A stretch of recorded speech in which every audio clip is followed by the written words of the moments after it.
The world's best high-performance sailors are competing at the 49er, 49er FX, and Nacra 17 World Championships here in Nova Scotia, Canada. 280 sailors are battling it out over 6 days to reach the 10-boat medal race final, where the top 3 will fill the podium. The men's 49er and women's 49er FX are two of the most athletically and aerobically challenging skiffs in the sailing world. And the Nacra 17, sailed with a mixed female and male team, is a high-performance catamaran capable of hydrofoiling at speeds over 55 kilometers per hour. The championship for these 3 Olympic classes is hosted by a group of super enthusiastic volunteers at Hubbard's Community Sailing Association in a beautiful seaside town of less than 1,000 people. This is the most important regatta of the season for these athletes as they work towards Olympic glory at the Paris 2024 Games less than 2 years from now. Keep watching and enjoy all the action from Nova Scotia, Canada.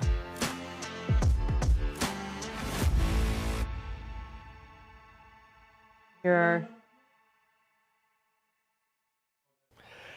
Day 4 of the Worlds here in Hubbard's, Nova Scotia, and hello to you wherever you're watching in the world. We look forward to bringing you some great action today on the water in St Margaret's Bay. Hi, my name's Andy Rice, and with Lisa Ross and with Chris Musler, we're going to be commentating on that action, and Chris is going to be getting some interviews in the boat park as and when he gets the opportunity.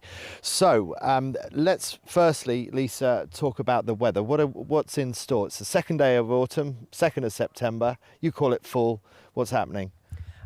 Well, today it's a little warmer this morning and nice clear skies. We have a little bit of a lighter northerly starting in the morning, and all of the weather models that I've seen looks like the sea breeze is going to come in today. So yesterday we had a very shifty, very puffy, unstable northerly that was tricky on the race course. Today we're going to see a little bit more of that sea breeze that we saw on day 2 of the racing. We'll see how strong it gets. The models don't look like it's going to get as strong as it did on day 2, but we can have our fingers crossed and hope that we'll get another bay day. Right, Chris, the impression I got from the people that you spoke to in the boat park yesterday was that when they came ashore, people were sort of a bit down, and that they were probably surprised, some of them, to find out that they'd actually moved up the order. It seemed like it was one of those confusing days where it was snakes and ladders all day, and it was tough. Yeah, we found out in all 3 fleets when we talked to the sailors. We're like, well, hey, the sailor we just talked to had a real deep race, middle of the fleet race that they came back from being really deep, and then won top 10 and felt horrible, but wound up, like you said, moving up through the ranks. They're like, yeah, we had the same thing, but we just missed that one top 10 finish. So it was like that for just about everyone in the fleet, except for 1 or 2 exceptions. In the 49er, which I was following really closely, is Logan Dunning-Beck and Oscar Gunn. They had I think it was a 6-1-8-1, which is a pretty decent scoreline, but on a day like yesterday, they won the day clearly. So it just shows you the kind of day it was. Yeah, absolutely. Now, Lisa, the great benefit for us yesterday was with all that fluky, funky stuff. We saw some people come through that we didn't necessarily expect to see. Let's talk about the Nacra 17, because we're not actually going to be seeing them today. We're alternating two of the classes of the 3 that we've got here through every day of commentary. So the Nacra 17, that was fascinating yesterday, and for the Americans, Sarah Newberry and David Liebenberger, a particularly good day for them. Yeah, they sailed a great day. They were one of the most consistent boats by far. The first 2 races, a 1-2. The 1 was a walk away, and they did a great job of moting, and that was the lightest race by far. So that was the race where they spent the most time off the foils. So clearly they have something, I think, dialed in and figured out there.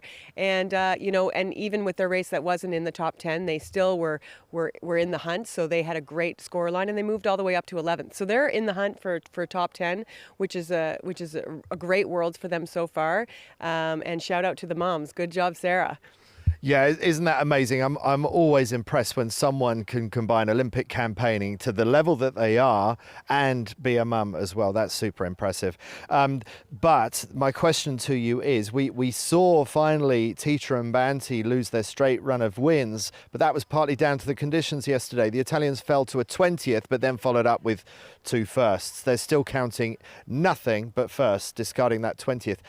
In today's conditions, do you think anyone can hold a candle to Tita and Banti? Because today's going to be a boat speed race. Yeah, I mean, it depends on where we are with the sea breeze. It does look like it could be lighter, but I think possibly by the time the Nacras are out there, maybe the first race might be a little bit more like we saw yesterday as far as velocity is concerned in the wind.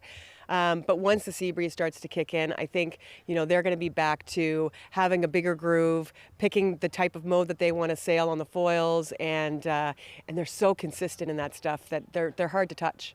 Yeah, they're pretty scary for anybody else in the Nacra fleet. We're going to be talking about the 49ers later on this afternoon. You've already mentioned Logan Dunning-Beck and Oscar Gunn, who climbed up to third overall yesterday, and it was good for the other Kiwis as well. Isaac McHardy and Will Mackenzie, 9.831, and funnily enough, it was only those two Kiwis that kept all their four scores in the top 10. So the New Zealanders seem to have a handle on those weird conditions yesterday. But talking about boat speed, who do you rate in a straight race out to the left-hand corner? Well, Lambrix and Van der Werken are still standing on top ahead of the Spanish, Botín and Triddle Paul. So obviously they've got something under the hood.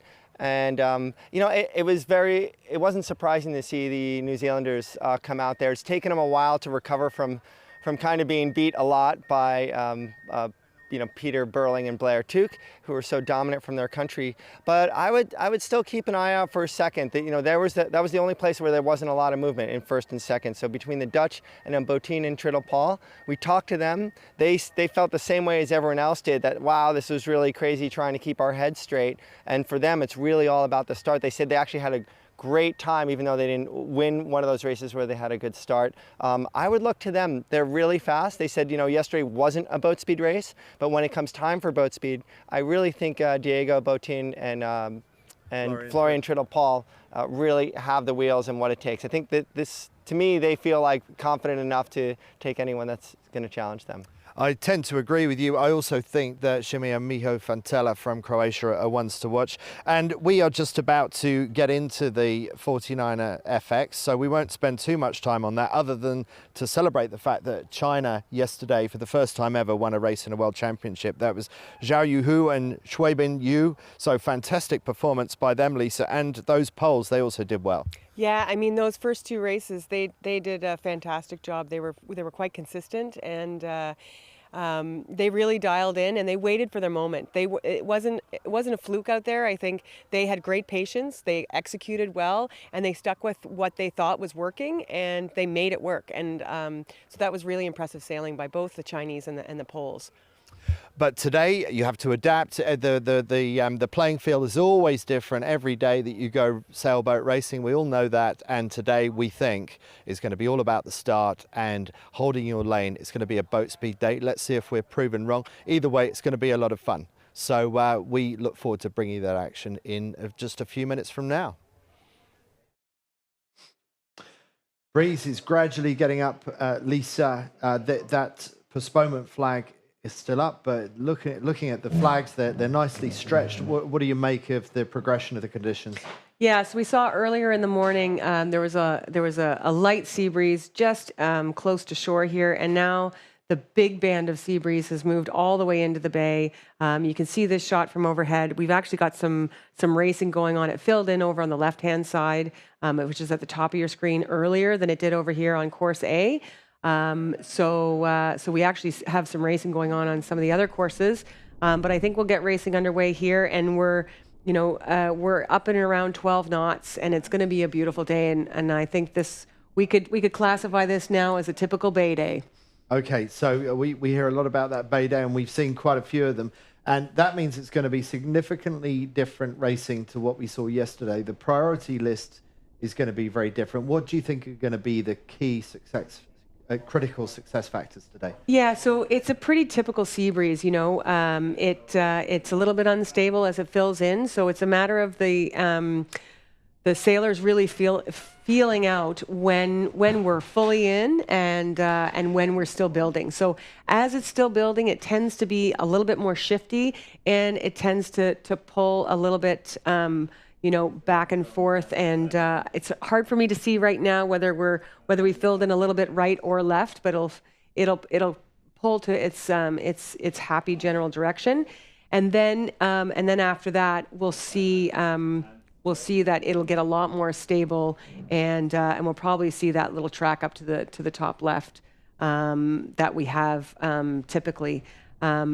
That left comes in a lot more over on the race courses, where the Nacras are, over on that left shore. But again, there is a little bit of a pull because we can see that there's a very narrow bay, and it tends to bend around that opening that's way up, but that still has an effect all the way down the bay. Orange flag has just gone up the mast. What's the significance of that? Yeah, so that orange flag tells all the sailors and the coaches that we're 5 minutes. Once that goes up, we're 5 minutes away, unless anything major happens. We're 5 minutes away to the 5-minute warning. So we're about 10 minutes away to the start of this race. And so the sailors are doing their last prep.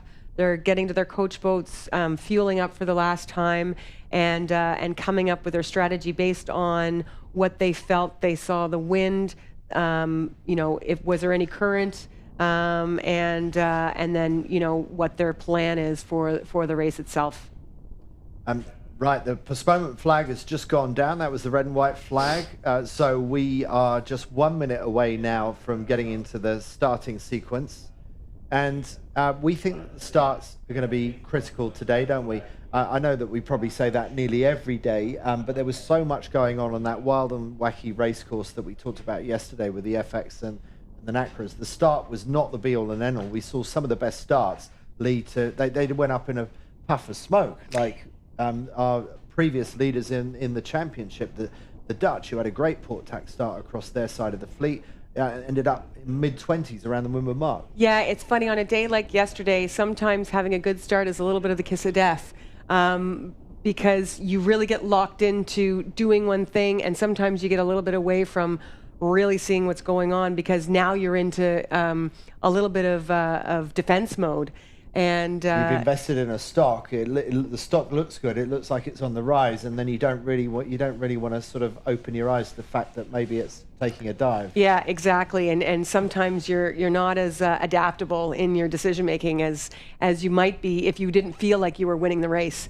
And but today is probably going to be a little bit of a different thing. The boats that are really keyed into how long the shifts are, and staying in phase, and getting a little bit of jump in the first 2 shifts, and then really trying to leverage out and pick where they think the pressure in the shift is going to be in the top as they come into the race to the windward mark. Those are going to be the boats that do well, I think, on a day like today. And that's really going to be, having the ability to do that is all about the start. So, do you think that means that the likes of our current series leaders, Bobek and Netzler from Sweden, let's just bring up the leaderboard actually if we can, and let's get some context on these names. So the ones that are leading now, like Bobek and Netzler, Van Aanholt and Dutz, look at their scores from yesterday in races 7, 8 and 9. The last 2 races in particular, both the Swedes and the Dutch had an absolute shocker, yet they're still leading. But I'm thinking, Lisa, that those leaders at the top of the leaderboard are going to be slightly relieved that they are faced with sea breeze conditions today. Yeah, I mean, I think they've shown that they're very comfortable in this condition, and this is a little bit more. This is a little bit more of typical sailing and a day at the office for them, and so their confidence, I think, is going to be really high, and they also have shown that they can execute in this type of thing. Lane holding and executing off the start is going to be really key to getting the jump on those first couple of shifts, and then getting leverage out to the last move to the mark. What about the high performers of yesterday? For example, now in 7th, Melzaker and Jankowiak from Poland. Really good day yesterday with a 2-1 and maybe a bit of a slip to 13th. And then the Chinese, who are just outside of the top 10, but Hu and Yu from China getting a 1-2 and a 27. Can they build on that? Can they take confidence from yesterday, even though it's a completely different set of conditions today? Yeah, I mean, I think one thing that their scoreline has showed that they might not have some of the wheels on the in the lane holding in a little bit of the bigger breeze. So I think for them, really focusing in on getting the boat going and keeping the boat moving fast in the bigger breeze is going to be key for them. Okay. Now we are looking at the red and white checkered flag on the boat. That is the uniform flag, the the U flag, that means that that boat on the right of picture, which is well over the start line, must be behind the start line in a minute's time when those flags come down. Inside the last minute before the start, with the U flag flying, you cannot be over the line, otherwise you are instantly disqualified and taken out of the race. So that puts an extra pressure on making sure that you get a clean start. Lisa, we see the Brazilians, Brazil 12 at the bottom left of our screen, hanging around by the committee boat. They're the reigning Olympic champions. Bearing in mind these sea breeze conditions, which part of the line do you fancy starting from? Yeah, well, right now you can see that there are more boats, and they're actually lined up quite early for the pin end, and we're showing actually that the pin end has an advantage. Of how much? Because you're using SAP Sailing Analytics to tell us. So. Yeah, it's making us look pretty smart here in the studio.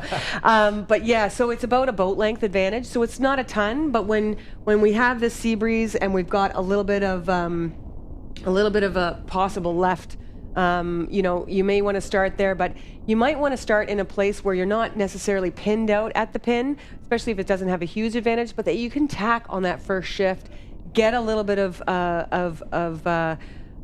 movement up the ladder rung towards the mark, so that you're not sailing through this first shift. So if we're seeing the boats are starting in a lefty right off the bat, you may not want to be right all the way at the end. So these boats in the middle, as long as they can get their bows out and be able to tack, that might be the way to go. Well, look at Brazil 12 and New Zealand 75, two Olympic champions. Joe Alley in New Zealand 75, Olympic champion in the 470, recently switched to the 49er. Brazil 12, two Olympic gold medals in the 49er FX, and there is just over 10 seconds to go.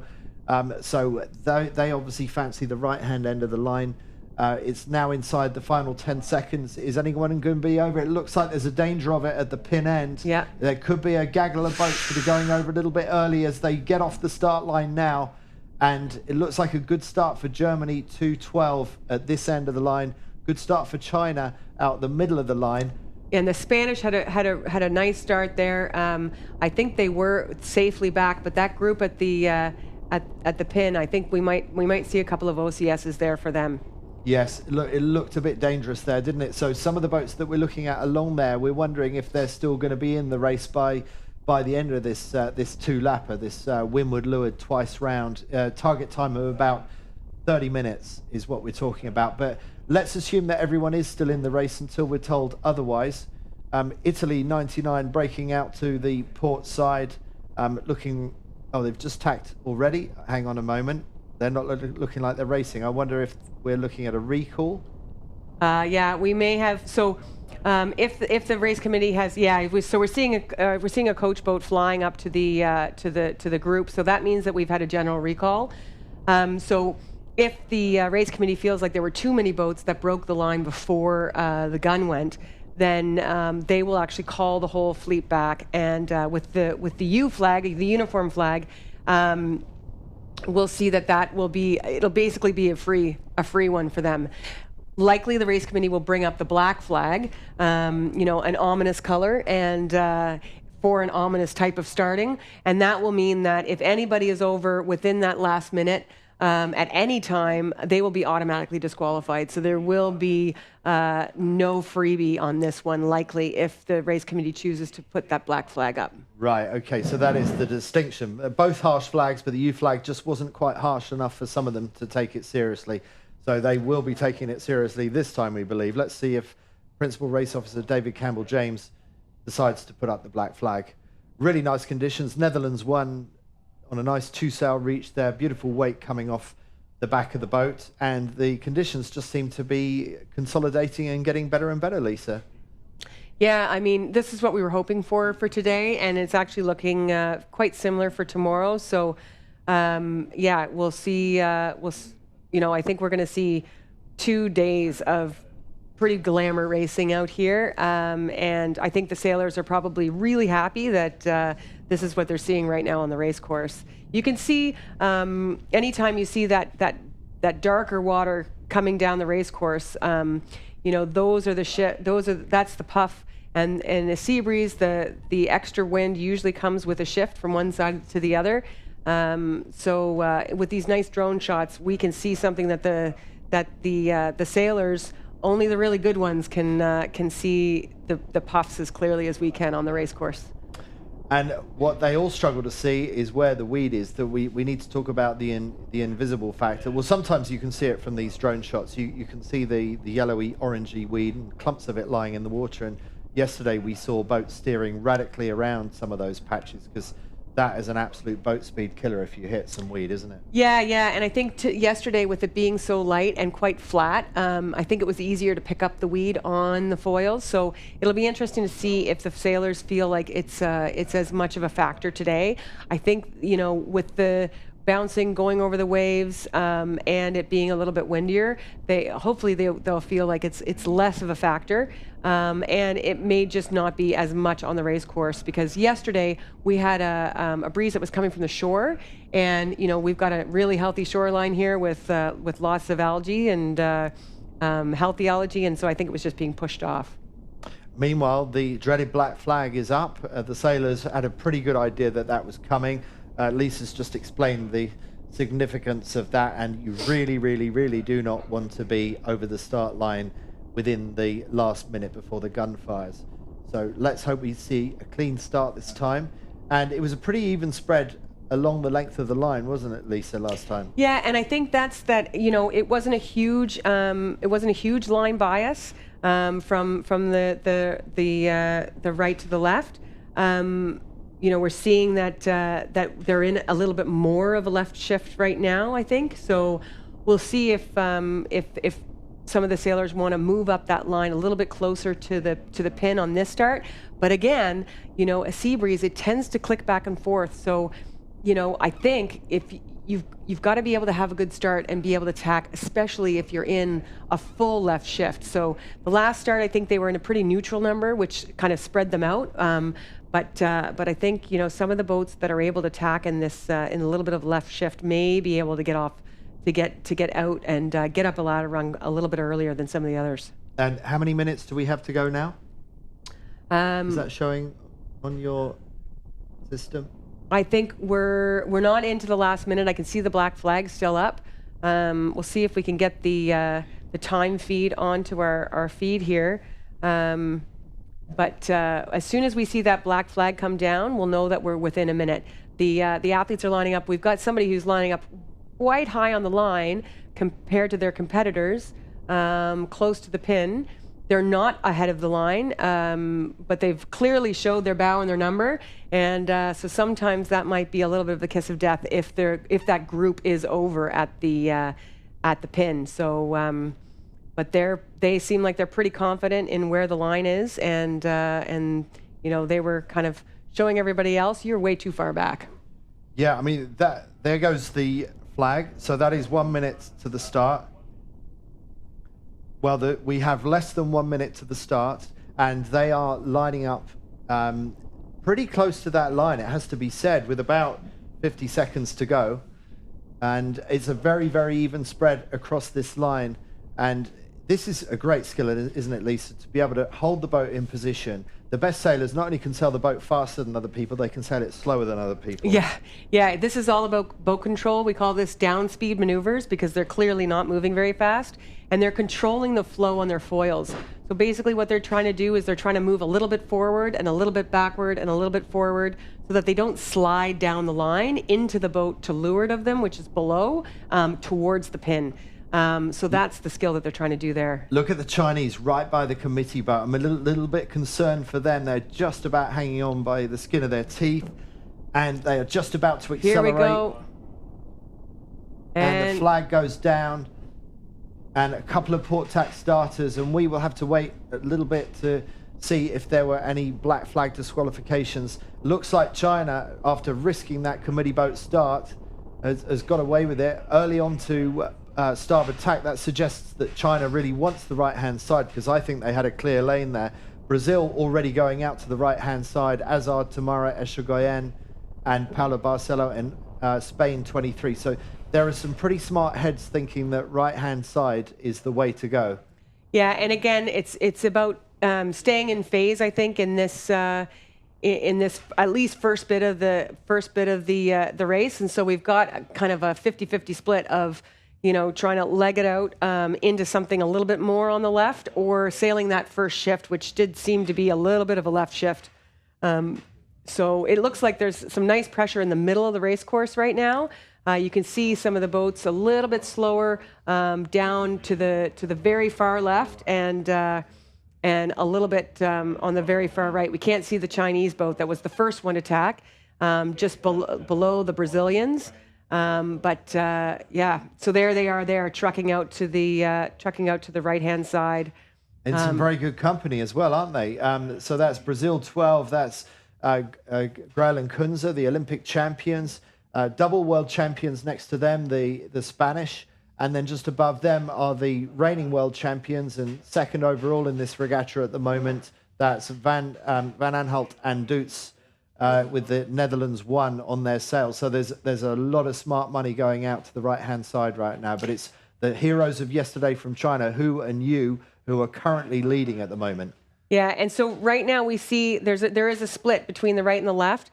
Both sides of the course seem to be pretty even right now. We've got the lead flipping back and forth between Roble and Shea, which are actually far out there on the left. They had a great start at the pin, and then this group that's over here on the right. So as the breeze starts to shift, we're going to see the one side pay more than the other, but it's really all about coming back. So who's going to be in phase as they come back? So we saw the right-hand boats; they were leading. So we saw the Chinese; they were leading right off the start because we were in that the left shift. So they were sailing on port in the left shift. Now the breeze has gone back a little bit right. So we may see these boats starting to see a number on their compass. All the boats here have compasses, so they're watching, they're heading, and they're trying to pick a time where they feel like it's a really good time to go back and try and point their bow closer to the mark. I'm getting worried about Brazil. I don't think Brazil have the legs on the Chinese. We're talking about double Olympic champions, and they're struggling to hold their lane against China. I mean, the Chinese are absolutely flying. Yeah, they are. I mean, they're showing great speed through this chop. It does look like it's quite tricky out here. The chop is really building. And the Chinese are holding on the Dutch, and now the Brazilians are going to have to tack in probably a spot that they don't really want to. They're going behind the fleet, back into the center of the course, and that's not really what you want to do here before you really want to make the choice to do it. I agree with you. I think this is a boat speed race. I don't see much wind shift going on. I'm wondering if we're going to see boats come in from the left and the right-hand side of the race course, and I think the boats that come in the top 5 or 6 are the ones that are going to be will have tacked the least. Yeah. So we're now seeing that the lead is flipped back over. Again, it still looks very, very even from side to side, but the Chinese are actually reading like they've taken the lead back from those boats on the left. And again, this is what we were talking about. A speed game, it's a game of patience, and it's a game of inches in this type of sea breeze day. So you want to reduce your maneuvers, you want to really sail fast, and you want to be really smart about those times that you pick to come back into traffic, because these boats are going to be very close as they come back in to round the mark. Any idea how long they have got before they get to ley line? Yeah, we're getting pretty close to the ley line, which are the sides of the course where by the time you tack over, you can see the Australians, they've chosen their time. The Canadians are feeling like it's time to start making their way back. And you can actually see the mark up there on the very, very top of the screen. And I think the Chinese may be just waiting for the Dutch to go. I think they're beginning to shout at the Dutch and saying, come on, guys, we need to go. We're getting to ley line. Yeah, you don't want to take too long, because at the end of the day, if it goes any further right, then you're going to be overstanding like we saw some of yesterday. So Dutch are just tacked just as the camera goes behind that cruising yacht, and now the Chinese are at last released to tack. So now the question for the Dutch and the Chinese is, have they nailed that ley line in one? Or have they maybe overstood it? Have they sailed extra distance they didn't need to? Or have they slightly understood the ley line, by which, I mean, they might have to do a couple of extra tacks So getting the judgment right from so far out on one side of the race course is pretty difficult. But if you get it spot on, and only one of them will have done, China or the Netherlands, then that will be a real advantage going around the windward mark. And of course, we've yet to see who's going to come in from the left-hand side. Lisa, call some numbers for us from the far side. Yeah, so right now you can see the left-hand side, and this is what the sailors are actually looking at. This is a great view of it is hard to tell whether or not you're making gains or not, and you've got to stick with your game plan.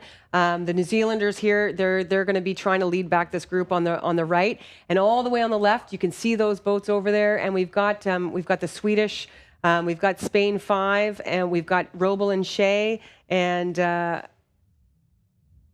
there's one other, and we've got the Polish down there as well, and they're looking really good coming out of the left. You can see that little cone of boats coming out of the far left, and right now they're in a little bit of a left shift and maybe a little bit of pressure. And so again, it's about winning your side and then making smart decisions as the boats all compress into the last third. But it'll be interesting to see how those Brazilians come out of it after they bounced away from an early tack about 2 or 3 minutes back by the Chinese. And is that a French boat that's tacked just to windward on this side? Yeah. So that was Sarah Stayert. And she's just made a move to tack back. But you can see that the boats that are coming out from the left are in a little bit of a left shift. And so everybody who's on port, and that's coming from the top of the screen back down to the middle, have a little bit of an advantage over the boats that we were watching there on the right, who are a little bit bowed down trying to make their way back to the mark. Once you get to the corner, you're kind of stuck sailing back to the mark, regardless of whether or not you're on a good shift or not. So I think the boats that sailed out to the left, if they can get across, but this is going to be a tight rounding. Boats are pretty much going to be bow even from side to side. So we're seeing a lot of difference here with boats that executed their start really well and who were able to hold their lane off the start.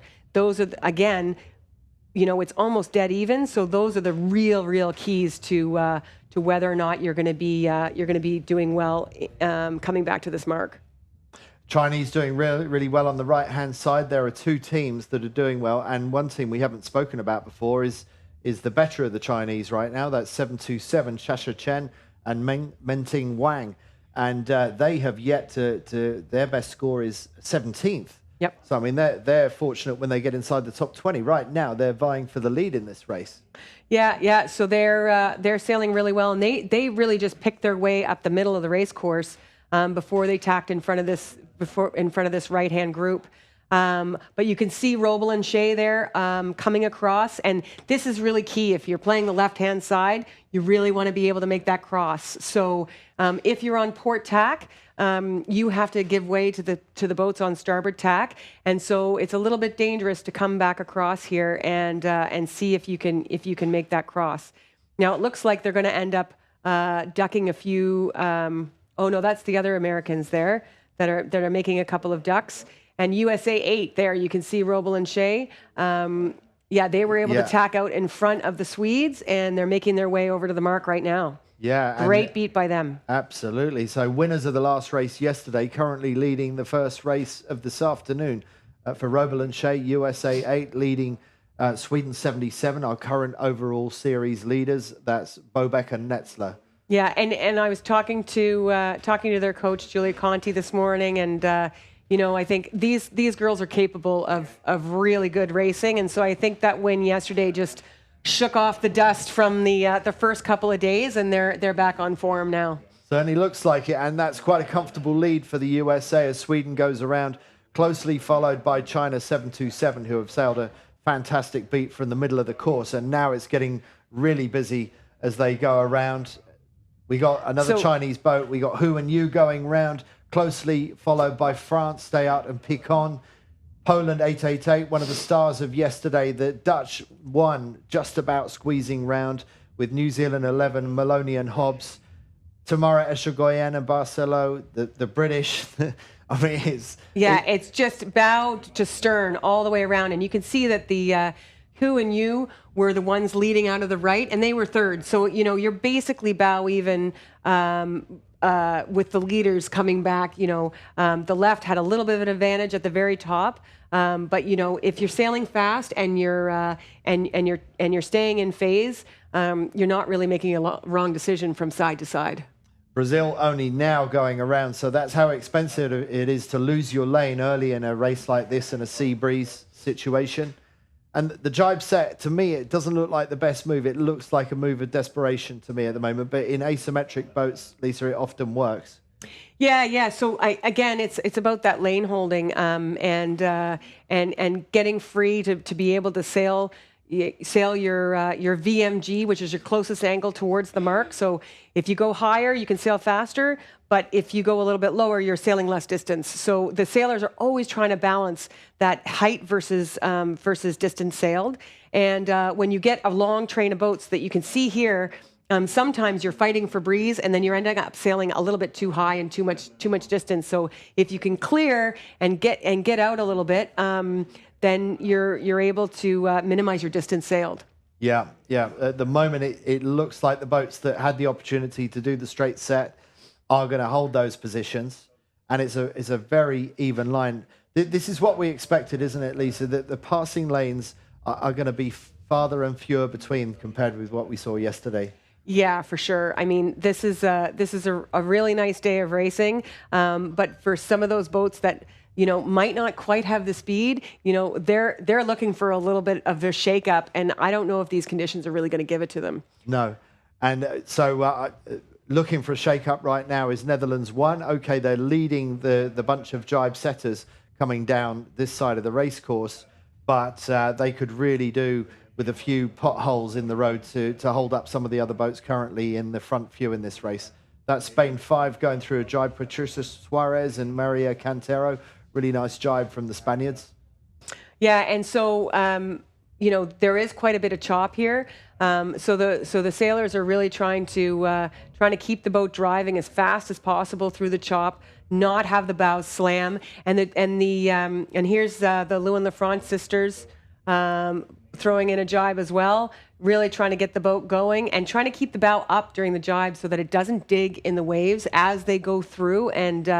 And because as in the middle of the jibe, you're falling right into the middle of the wave, and you can slam the bow down and just stop the boat. Meanwhile, just left of screen, you can see USA still leading, going across from right to left. So still leading with actually a bit of an extended margin on Bobek and Netzler, the Swedes. So things going very, very well for Robel and Shea right now out in the front of this race. And this is going to be an easier race to defend today than it was yesterday, for example.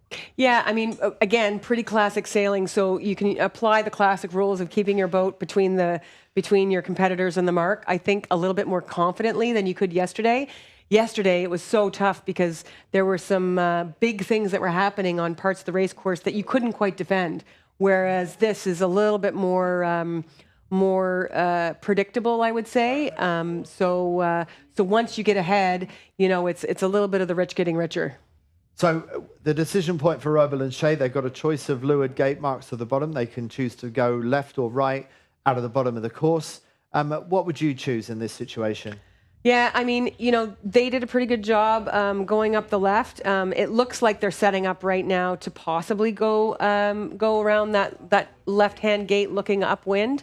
And again, if the Swedes choose to split, they can always go around their choice gate, flip back, and again, keep themselves between them and the mark, and then choose if they want to hold that leverage out to their chosen side. So they've really got, they're doing a great job right here of getting into the middle of the course to make their choice and their decision. I think, here they are. They're going to jibe back over to that left-hand gate and lead the Swedes out. So if the Swedes follow, it's easy choices for Robel and Shea. And if the Swedes choose to split, then they've got a little bit of leverage to be able to stay between them and the mark. So here, nice job by the Swedes to make the Americans think a little bit about their positioning, and make them make a little bit of a decision of whether or not they want to hold that leverage out or whether they want to take the conservative route. So this is Bobek and Netzler, current leaders of the overall series, and they're going to be consolidating this lead as things stand. They're in second place, and they're splitting out well out to the right-hand side from the race leaders, Roble and Shea from the USA, going out to the far left. And meanwhile, that jibe set worked out much better than I thought maybe for Van Aanholt and Dutz, who have managed to get in amongst those Chinese that went round in third and fourth. So Van Aanholt and Dutz, the reigning world champions, are up to fourth in this race. So there are opportunities from the jibe set, and Maloney and Hobbs in fifth as well. But meanwhile, we're looking at Bobek and Netzler firing up wind, and in a straight line in these conditions, they are pretty much the fastest boat on the racetrack, partly because of the fact that Vilma Bobek is probably over 6 foot tall. Yeah. I mean, leverage here is a huge factor. You can see that they're using their leverage and their body weight to keep the boat flat and keep the boat driving. It's all about balance, and it's all about keeping the pressure in the sails aligned with the pressure in the foils. And in this type of condition, you've got to balance the pressure in the sail, and the taller and the heavier you are, pretty much the better. Yeah, so very good straight line speed being shown by the Swedes at the moment. I don't know if you're able to do any analysis of their actual speeds, Lisa. We're getting to grips with everything that SAP Sailing Analytics has to offer. But it looks like Roble and Shea, they did a tack back towards the middle of the course, and we've just seen Bobek and Netzler tacking. So now is the chance to see the cross. And if that's USA that I'm looking at in the middle of our picture, it looks like the Swedes might have moved into the lead. Yeah, so the Swedes have definitely moved into the lead. I think they're going to cross here quite handily. So it'll be interesting to see. Yeah, so Roble and Shea don't want to give them the cross. They want to keep a little bit of leverage over to the left. And so that looked like a little bit of a slow tack by the girls there. But they're going to try and keep a little bit of bow out to the left and try and see if they can keep something open for them to make a pass later on in the race course. So it is a speed race. This is surely going to work well for Bobek and Netzler. They've got a lot of confidence in their pace. And Roble and Shea, they are also very quick as well. I've seen them go particularly quickly on the downwinds at other regattas, but also very smart sailors. A day like today, you don't get to apply the full width of your brain power because sometimes in this kind of racing, it's just put the bow down, go hard, and just keep on going fast in a straight line. Yeah, so I mean, you can see right now the average speed difference of the Swedes versus Roble and Shea right now. The Swedes are averaging around 8.6, almost 8.6 knots, and Roble and Shea are averaging about 8.1. So a little bit of possible pressure differences. So the more wind you have, the faster you can go. But again, a lot of that probably has to do with leverage and technique, being able to really get the boat driving through this chop. Because again, it doesn't, just like we saw on day 2, it does not look easy to get this boat around the chop. No, it doesn't. But the choppier it is, the heavier, the better it is to be heavy, to be able to sort of keep the power in the sails and keep powering on through the chop. Yeah, other boats that are looking like they're moving really well in the breeze are the Chinese and New Zealand, Maloney and Hobbs, and the Dutch as well. So there are some boats behind these boats here that have got very similar numbers as far as their average speed goes. So it'll be about where those boats position themselves and how they can use the shifts to get their speed to put them back in the race. What's your sense of the extent of the wind shifts today? What kind of range are we talking about? Well, we definitely are having some shifts here. We've got, let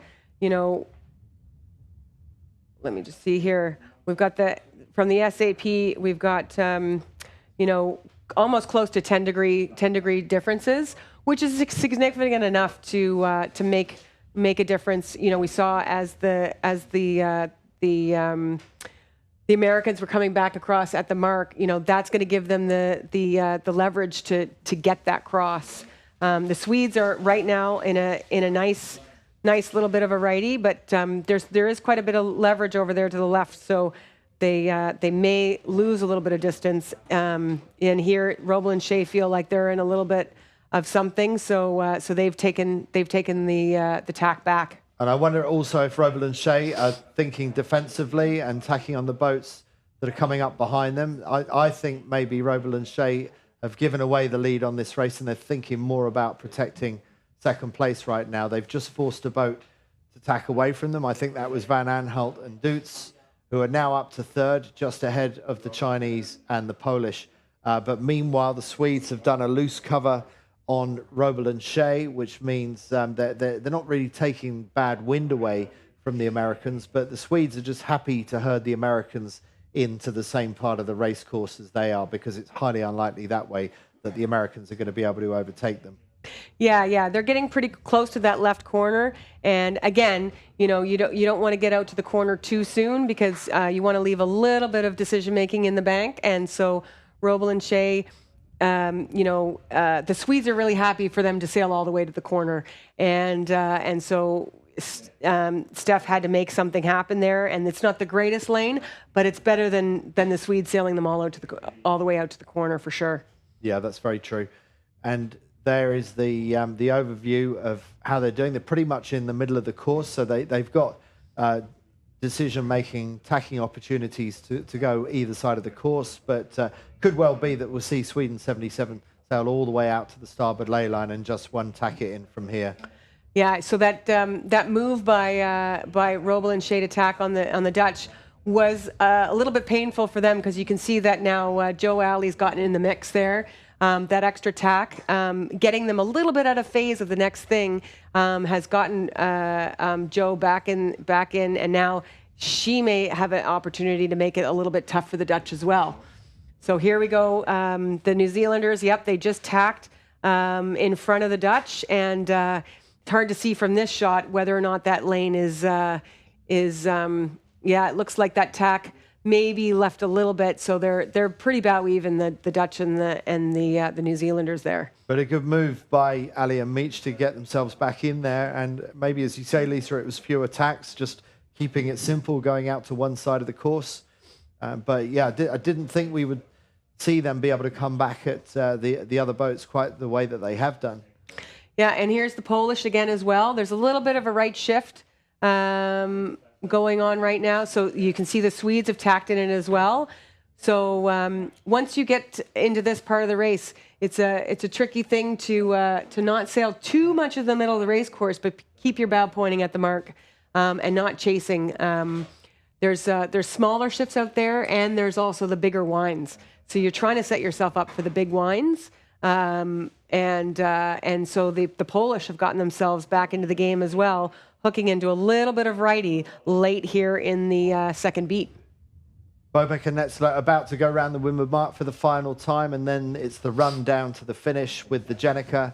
And so bow on, you can see the distance back to Roble and Shea. It's about 100 meters, so very comfortable as Rebecca Netzler runs in to get the red Jenica hoisted, and Vilma Bobek just briefly stepping in to keep the boat balanced. Bobek back out onto the trapeze, foot in the back foot loop, right to the back of the bus, both of them on trapeze, and then firing downwind and extending their lead away from the Americans, who are still holding on to a pretty comfortable second ahead of Van Aanholt and Doets.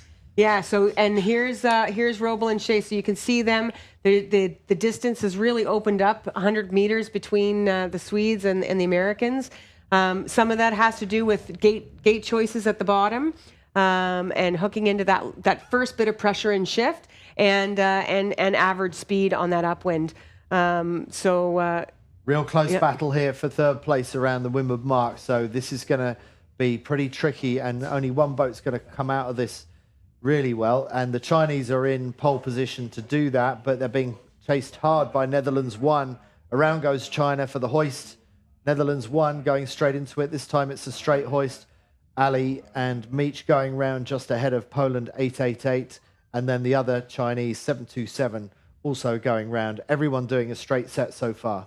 Strong race by the Chinese. 2 Chinese up there in the top 10, and so they're showing that they're not a one-trick pony, and they've got some wheels in the medium breeze as well.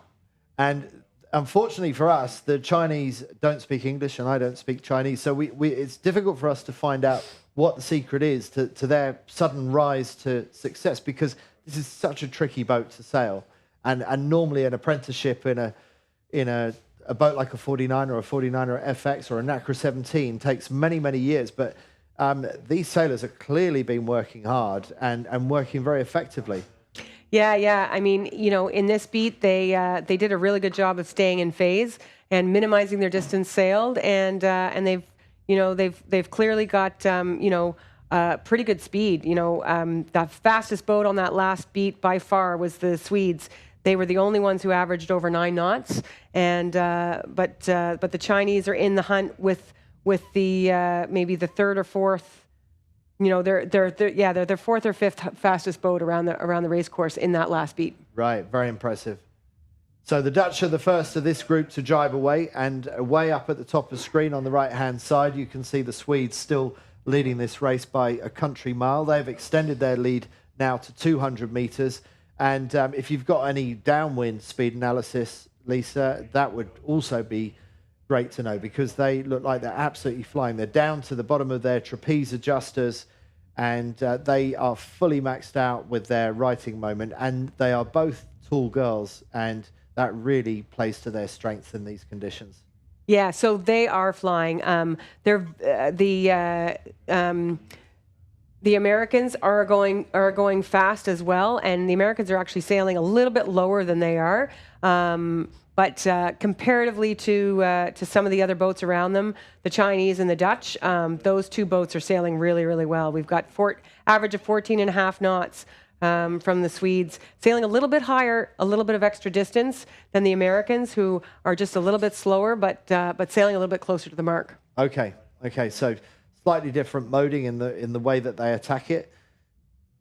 Yeah. So if you look at the VMG numbers, the Dutch are also flying at comparative VMG, because they're choosing that lower angle as well. So it is quite interesting to see who's going to be making up gains here on this downwind, as they approach the mark. Bobek and Netzler just eking out meter by meter advantage on Robel and Shea as the Swedes go into a jibe coming down towards the bottom of the course. Bobek straight out onto the trapeze, and Netzler following soon afterwards. Very, very good jibe there. And Bobek just helping Netzler get hooked up back onto her trapeze harness and fully up to speed again. Yeah, so that probably, I think, was their last jibe into the ley line. Yeah, here we can see the gate. So that was their jibe to the ley line to the mark. So they're gonna be winning this race handily by almost 200.5 meters. That's a pretty nice race win by them, and they've got some wheels. Yeah, they sure do. And these conditions are playing perfectly to their strengths. These two joke with each other about how they're doing a lot more swimming than they should do. So sometimes their boat handling can be a little bit shaky, but it's not windy enough for it to really be a boat handling day like it was on day one of the competition. And just congratulating each other there. This is all about straight line boat speed. As long as you get off the start line and you can hold your lane and you've got good speed, then you're looking good today. And that is a second place. They were leading for a while, but that is second for Robel and Shea, winners of the last race yesterday afternoon, and managing to carry on that seam of good form as they move further in towards the top 10. Yeah, they're going to be really happy with that race. Again, solidifying that they're here to play, after a little bit of a shaky start. And now the race for third place, we'll see them come into view, hopefully not too far from now. And it's really tight on the meters between Hu and Yu from China and Van Aanholt and Dutz. And whose kite do we see coming through first? It looks like it's going to be China by a whisker. Great downwind by the Chinese. Yeah, that was pretty huge for them, I think. A big confidence booster. Absolutely. To hold off the reigning world champions Van Aanholt and Dutz, who are fourth, and Ali and Meach across the line for fifth, followed by Poland 888, one of the great performers of yesterday, and another Chinese team, China 727, also having a fantastic race. And now it's beginning to get busy across the line. Yeah. So we've got lots of boats here finishing their... Stay Out and Pick On. From France, Maloney and Hobbs. Black and Tidy from Great Britain. Suarez and Cantero from Spain, and Germani and Bertuzzi in 12th place. So those are the top ones.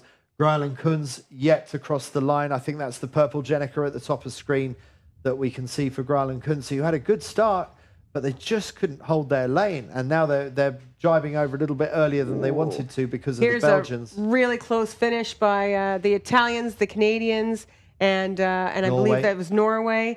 And so that was a little dive. Sometimes sailors do a little dive towards the finish line to try and get their boat across and square their boat to the mark, to the finish line. There you go. You can see it again by the purple kite, the Americans, to eke out the passing of a boat that's right beside them. But two really top teams finishing back there. The Brazilians, not great, and Echegoyen and Barcelo, who were third overall in this regatta, double former world champions, also not doing very well in this race, despite both of those teams getting good starts. But it seems like they haven't quite got the legs. That surprises me, particularly for Echegoyen and Barcelo, because they're another tall team like the Swedes. They should have really good straight line speed. I'm not sure what went wrong for Spain. And Brazil, I'm a little bit surprised there as well, except Brazil are not the biggest team. So this straight line speed track racing maybe doesn't play to the highest of the Brazilian strengths. Yeah, and I mean, you could really see it in their, just off the start there, they really struggled to hold their lane after that tack, and it was really costly for them to have to tack off of what wasn't the greatest angle and shift earlier in that race. So in a moment, Lisa, I'm going to ask you to see if you can do any analysis on distance sailed, on average speed and maneuvers. We've got all this power at our fingertips with SAP Sailing Analytics, and it's interesting to see that because it's those tiny differences that are going to make the difference today. Yeah. So yeah, and I think that's I think one of the big things here is it's the little things that are making a big difference. You could see when they got to the windward mark all together that it's all about being able to cross at the very end. That gets you out in front of the other boats and ripping downwind and extending away from the packs of boats. The Dutch did a really good job of that when they jibed around, and they did that jibe set and just got away from the packs of boats that can tend to sail a little bit slower. So that was the first race of 3 this afternoon. We are at the 49er 49er FX and Nacra 17 World Championships here in Hubbards, Nova Scotia. Absolutely amazing conditions. We had to wait a while for the sea breeze to kick in, but Lisa, being the local that she is, correctly predicted that the sea breeze would arrive, and it really is spectacular when it gets here. Bobek and Netzler, they will be talking with their coach now about what they can do to do even better in that race, but they were very dominant. Robel and Shea managed to keep them at bay for a short while, but they just weren't able to match the legs and match the wheels of the Swedish who won that. Now, if you're watching this and you're loving it, just remember to like and follow. Make sure that other people know that this live coverage is going out right now, and it will be going out for Sunday and Monday as well. Monday is medal race day, when we get to see who the new world champions for 2022 will be.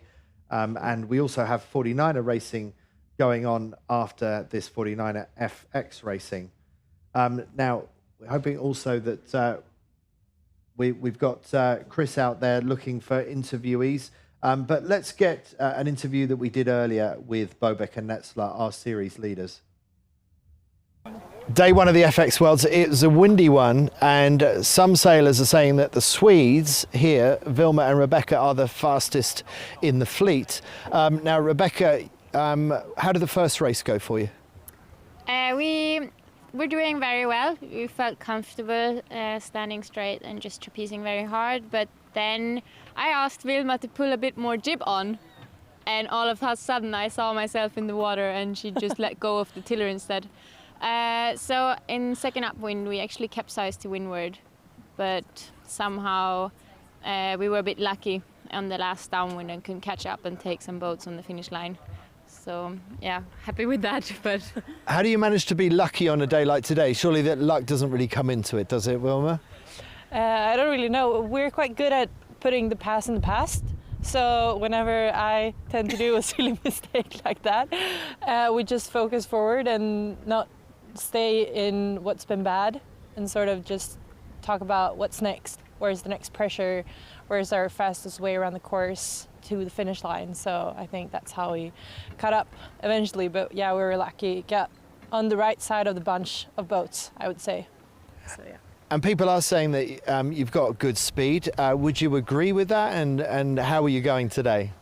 yeah, we think we're going quite fast, and we like going fast. But we struggled to find the right moding today. The wind was going up and down, and the sea state was also going a bit up and down. But yeah, eventually in the last race we felt most comfortable. Wilma, long way to go in this championship, but how do you feel? What sort of marks out of 10 do you give the team for today?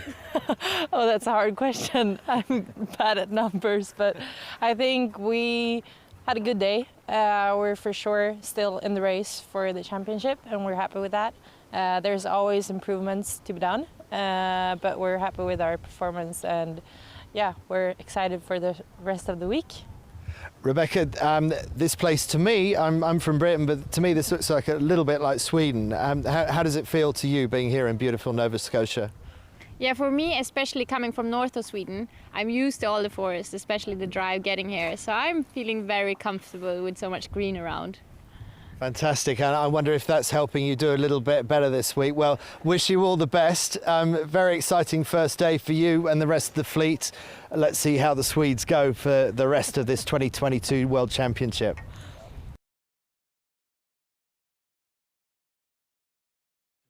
Particularly windy one, and that was a very boat handling driven kind of day.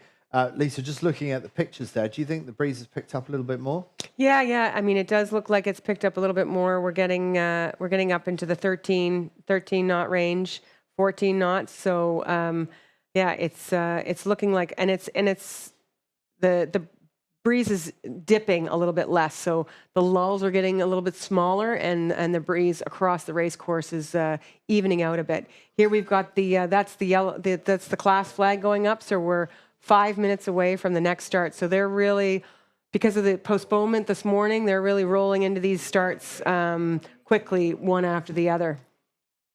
Okay, so not too long to wait before we get into the next race, which is good news for the sailors and good news for us.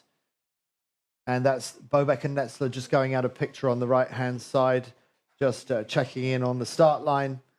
And will the Chinese be able to repeat that amazing performance by those two teams? There goes China 727 across the middle of the screen, and then Roble and Shea, USA 8, going just behind the committee boat. Yeah, I mean, the Chinese had world-class speed in that race, which was great to see. They did a good job of minimizing their distance and sailing on the shifts. Joe Alley had the second fastest speed around the race course, but they sailed a little bit more distance, and it came back to haunt them right at the finish when the Chinese were able to pass them. So that's how all these, it can be a game of inches after you've done all this work for so long. So based on all the stats that you've seen, who do you give the highest smarts to? I know it's a very subjective question, but... Well, the Poles, they're not particularly fast when it comes to this condition compared to some of the other girls, but they really did a good job of picking their spots and minimizing their distance sailed, and that got them into that race. You could really see it with respect to them getting right back in it when they got into that righty, and they were right neck and neck coming into that second windward mark. So we are just 3 minutes 44 away from the next start. The U flag has gone up, so David Campbell-James, the race officer, is giving them half a chance. The fleet, if they are general recalled, everybody will be able to restart that race. I thought maybe he'd go straight for the black flag. I feel like just get the black flag in and make sure that everyone behaves themselves from start one. Yeah, it's funny, especially in a race, in a fleet where you're seeing a lot of recalls. The sailors don't mind the black flag; they kind of like it because people don't like to restart. They just want to get going and they want to get racing, and they're quite happy to punish those that are pulling everybody over the line. Don't know if we've got an opportunity to see the leaderboard, but if we can, it would be interesting to see how Roble and Shea have managed to progress, because that was a good finish for them in second place, and also how will Grail and Kunze be on the leaderboard after getting a 17th in that race. So some profiting from today, some struggling. With 2 minutes to go, it looks like most are fighting for the right-hand end of the line. Not much traffic down at the pin end of the line. So I wonder if there are opportunities at the other end of the line. What kind of bias can you see on the line, Lisa? Yeah, interestingly, it's from our we're seeing that the bias is a little bit less than it has been. So that may be telling us that we're in a little bit of right phase, and the sailors are seeing that the breeze is coming back, and they may be trying to set up for even a little bit more right before it starts to truck left. So I can see a little bit of pressure out to the left, so I think we're going to see a lot of lane holding coming off the start, and just trying to fire it out to that left-hand side. Well, the left, if there wasn't much to choose between the two, but if you were going to pick a side from the first race, the left was the slightly stronger, wasn't it? Yeah, but again, it goes to I think there might be a little bit more pressure over there, but again, it goes into phase. The poles did a great job of staying in phase and clicking into something on the right to take that back into the middle of the race course. So I think you've just got to be really, really on it with staying in phase, and then if you're fast, using your speed. Here come the Swedes. You can see they're a little bit late for the lineup. Where are they, the Swedes? They're just underneath Australia 44, close to the boat, and they're just above the Dutch. So that's a big, heavy-hitting lineup there right off the start, close to the boat. 25 seconds to go, and some of the boats in the middle of the start are getting perilously close to the start line. They must be less than a boat length away. Amongst those are Freya Black and Saskia Tidy, the Union Jack, and also I think a USA 42. I think I see pretty close to the line. Yeah, USA 42. 5 seconds to go. They've been high on the line the whole time. 2, 1, off they go. That might be a clear start. Hard to tell. Yeah, it looked clear to me. The issue with setting up so close is that you don't have any runway to do a really good acceleration. So you may see those boats fall off in the first couple seconds of the start. So the key to the start really is hitting the line with space to leeward of you so that you can play a good lane, having really good speed, and being on the line at go. Here you can see the Chinese again. Early tack. We had a port tacker there, and they are liking getting clear, sailing fast on their own, and getting out to the right. Also a good start this side by GBR 230, who have just tacked. I'm surprised they've done that, because they had a good lane where they were, but they're onto starboard, and it looks like they're crossing all the port tackers. And will Eschagoyen be? No, Eschagoyen is having to do a massive duck in the middle of the picture to stay on port tack, so that was a bit of a giveaway by the Spanish. But out at the bottom of our screen, China 119, it's Hu and Yu, the heroes of yesterday, also sailing extremely well today, with the other Chinese team at China 727 struggling to hold their lane against their Chinese counterparts. That's Chen and Wang struggling to hold on, but we're looking at Hu and Yu here, looking very comfortable, and I'm still wondering, how did these guys get so good so quickly? Because we really haven't mentioned the Chinese much in FX racing in the past, but looking very steady, or as steady as you can do in this chop on St. Margaret's Bay. Do you think it's going to get progressively choppier as the day goes on, Lisa? Yeah, I mean, it likely will, and we'll see a little bit of swell building from that, from the building of the sea breeze all the way out in the ocean, and that'll come in as swell. So you'll see it get a little bit bigger as well, and it'll feel a little bit more like swell. Now, we can see there that there's a whole bunch of boats that didn't tack off the start, and those are appearing to be our leaders right now, because we did talk about that little bit of righty off the start, and so they've been sailing in phase for a little bit longer. The Brazilians have finally got off the line here, and they're actually showing as our race leaders. So they're all the way over there at the top of the screen. They're at the head of that cone of those boats going out to the right, sailing in a little bit of a righty, and so we see if it's going to click back, then they may have a really nice spot. It almost looks like they can cross, and the Dutch are one of the boats that are there over on the right, coming back into the middle, and they're trying to reduce the distance over here to. There's a heavy hitting group out here on the right as well, so I think people are going to be a little bit worried about getting some massive leverage to this group over here. Yeah, so Sweden 77, the biggest of the heavy hitters over this side, the fastest boat of the previous race, winners of the previous race. Will they be able to make that speed advantage stick on the right-hand side, or will the slightly better breeze on the left-hand side mean that we see some different leaders coming out of the left? Difficult to tell, but at the moment it's the Chinese who on our screen are furthest left, but in terms of the configuration of the race course, that makes them the furthest right boats. Lisa, how much ley line are we talking about before some of these boats have to tack? Yeah, we're getting pretty close to having a maximum split between the right and the left, and the Chinese are going to have to be thinking about going here, and I think we should be able to see the mark in this drone shot fairly soon up on the top of the right-hand side of the screen. So you can see it almost looks like there's a little bit more pressure there on the left in the middle of the race course. I quite like where the boats are coming back, leading out a little bit earlier from the left. There's a German team that's up there in the group, Hoffman and Bartelheimer, and they're kind of leading back a little bit early on the right, but they look like they've got another nice shift coming, and I think that group on the left has done a better job of staying in phase. Okay. Meanwhile, Hu and Yu still got clear air, still leading out towards this side, but the other Chinese have managed to climb out on their line, and they're looking pretty good. But that's the tack from China 119. First on to starboard tack from the right-hand side. Australia 41 has also tacked. 727 choosing to go behind their Chinese teammates. And now Sweden 77 are series leaders. They get onto attack, as do Echegoyen and Barcelo from Spain.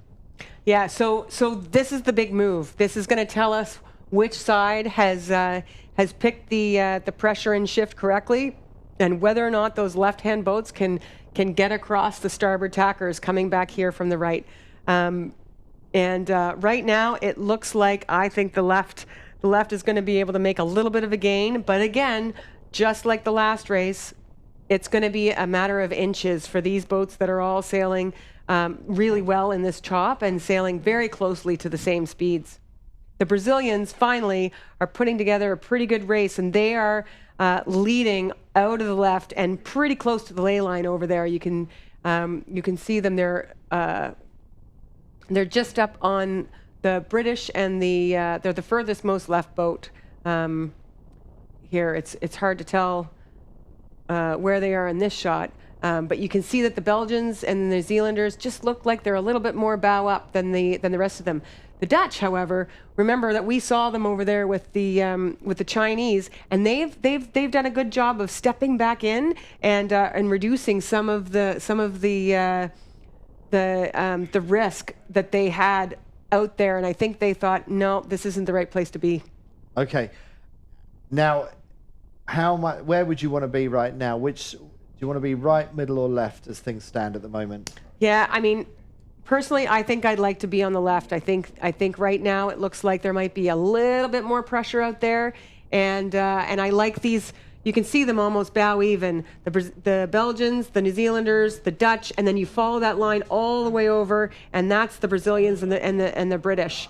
And it just looks like they've got really nice lanes, and they've got and they're sailing a little bit less distance than everybody else.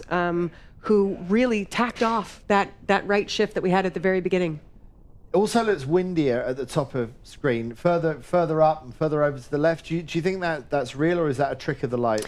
Yeah, I mean, it's hard to tell from here, but the one thing I would say is that you know, you have to do a close look at where your race course is with respect to the mouth of the bay, and how that may play into a little bit of left shore versus right shore, and what your course geometry is with respect to the geology of the actual bay itself.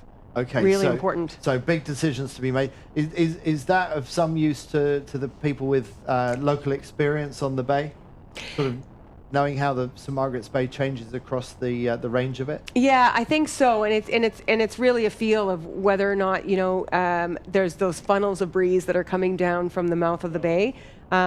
It generally just seems like once the breeze is fully filled in, you know, you do get a little bit of that left wind, and it could be a little bit more consistent on the top left-hand side of race courses. Here you can see a really nice cross by the Germans. Is that Germany 369? Yeah. So that's Germany 369, Hoffmann and Bartelheimer, and they're again, you know, they're not even looking like they're they're just touching the top 10. There's more boats on the left that are going to cross these boats because, again, they're in phase. Okay, so as far as what we see, Hoffmann and Bartelheimer, the best of this bunch, ahead of Netherlands 1, which is no mean feat, and ahead of Ali and Meech. But let's see what damage comes in from the left-hand side, and there we're seeing the boats that have done well on the left, as you said, Lisa. Brazil, also one of the Italians, maybe two of the Italians, or that might be French. That's France, also doing well. And Great Britain coming across Brazil. Looks like Brazil might... Oh, no, Britain's going to attack in front. So they've just about managed it. So yeah. It looks like Britain is going to go around in the lead ahead of Brazil. Yeah, slamming into the waves there after the tack. Really, you know, again, tough conditions. But Black and Tidy have been able to make even a little bit more leverage to the left work to their advantage. That was a very good high-pressure tack, well executed by the British in front of Brazil. And now it's Great Britain, 24, who turned down for the hoist. Saskia Tidy getting the kite up. Brazil, a little bit of delay, going a little bit higher to defend against Italy. But actually, that's good positioning by the Brazilians. Yeah, France 84. You go ahead, Lisa. Oh, yeah. So I was just about to say, I don't think we're going to see a lot of early jibers. There's a big pile up and a lot of boats on the starboard tack. Ley line here. Well, let's see if the Dutch, are they going to go for the jibe?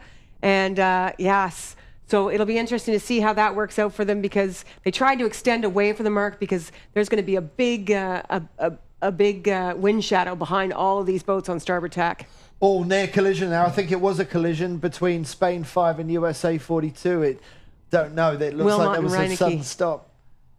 Yep. I'm not sure if USA 42 got away with that, but they're going in opposite directions. We'll have to see later.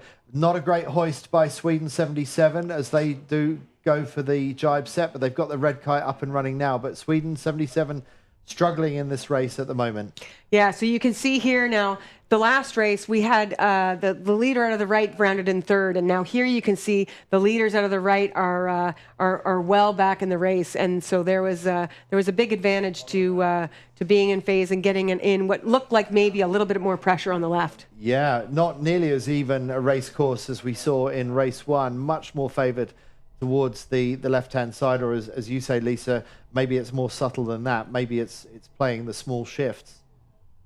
Yeah, it'll be interesting to look at the wind chart here, but it might be not even a small shift. It might be a big shift. Yeah, so yeah, we had quite a big right off the couple minutes after, and then there was a long trek all the way to left. So there was a big long shift all the way across that race course that the boats on the right were just on the wrong side of. Okay, so Sweden 77 just to the right of our screen.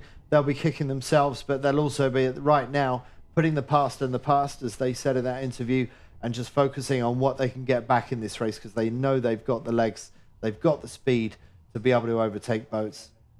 Netherlands won. They were the first to jibe set in the previous race, and they managed to pull back places doing that. Let's see if Van Aanholt and Doets can pull back some places this time as they sail back towards the middle of the course with that black Jenica. Yeah, I mean, they did a nice job of soaking really low and trying to get as much distance as they could away from that wind shadow before they did the jibe. And we'll see if getting clear of the big traffic on the course left as you look up will make gains for them. It does look like they actually made quite a few gains here. So we'll see how they go as they come back across. Yeah, it gives you the space to be able to sail the boat how you want to, away from all the traffic. And yeah, let's see if it can be a winning move twice in a row for Van Aanholt and Doets. Meanwhile, Black and Tidy on the far side of the racecourse, still leading Germani and Bertuzzi from Italy, with Grail and Kunz in third place, the Brazilians. Yeah, we've got the Dutch right back up into fifth place. So they've done a very good job of getting clear and of sailing fast on this run. Incredible gains, and it suggests that the Dutch really have good straight line speed downwind. Yeah, so we can see here, the British and the Italians are duking it out, and we finally got the Brazilians back in the hunt, and it's going to be an interesting mark rounding here at the gate to see which side they choose and how they play this this next leg. So we saw a long walk to the left in that first beat, and now the breeze is settled back out a little bit and come back right a tiny little bit, which is how the Dutch made a little bit of a gain on this run. And I think you're understating it with a little bit of a gain. I mean, that's a really significant gain, I would say. I mean, they're really right back in this race again. Yeah. So you can see there's some pressure on the left. So I think we're probably going to see some of the sailors wanting to take some of this back over to the left.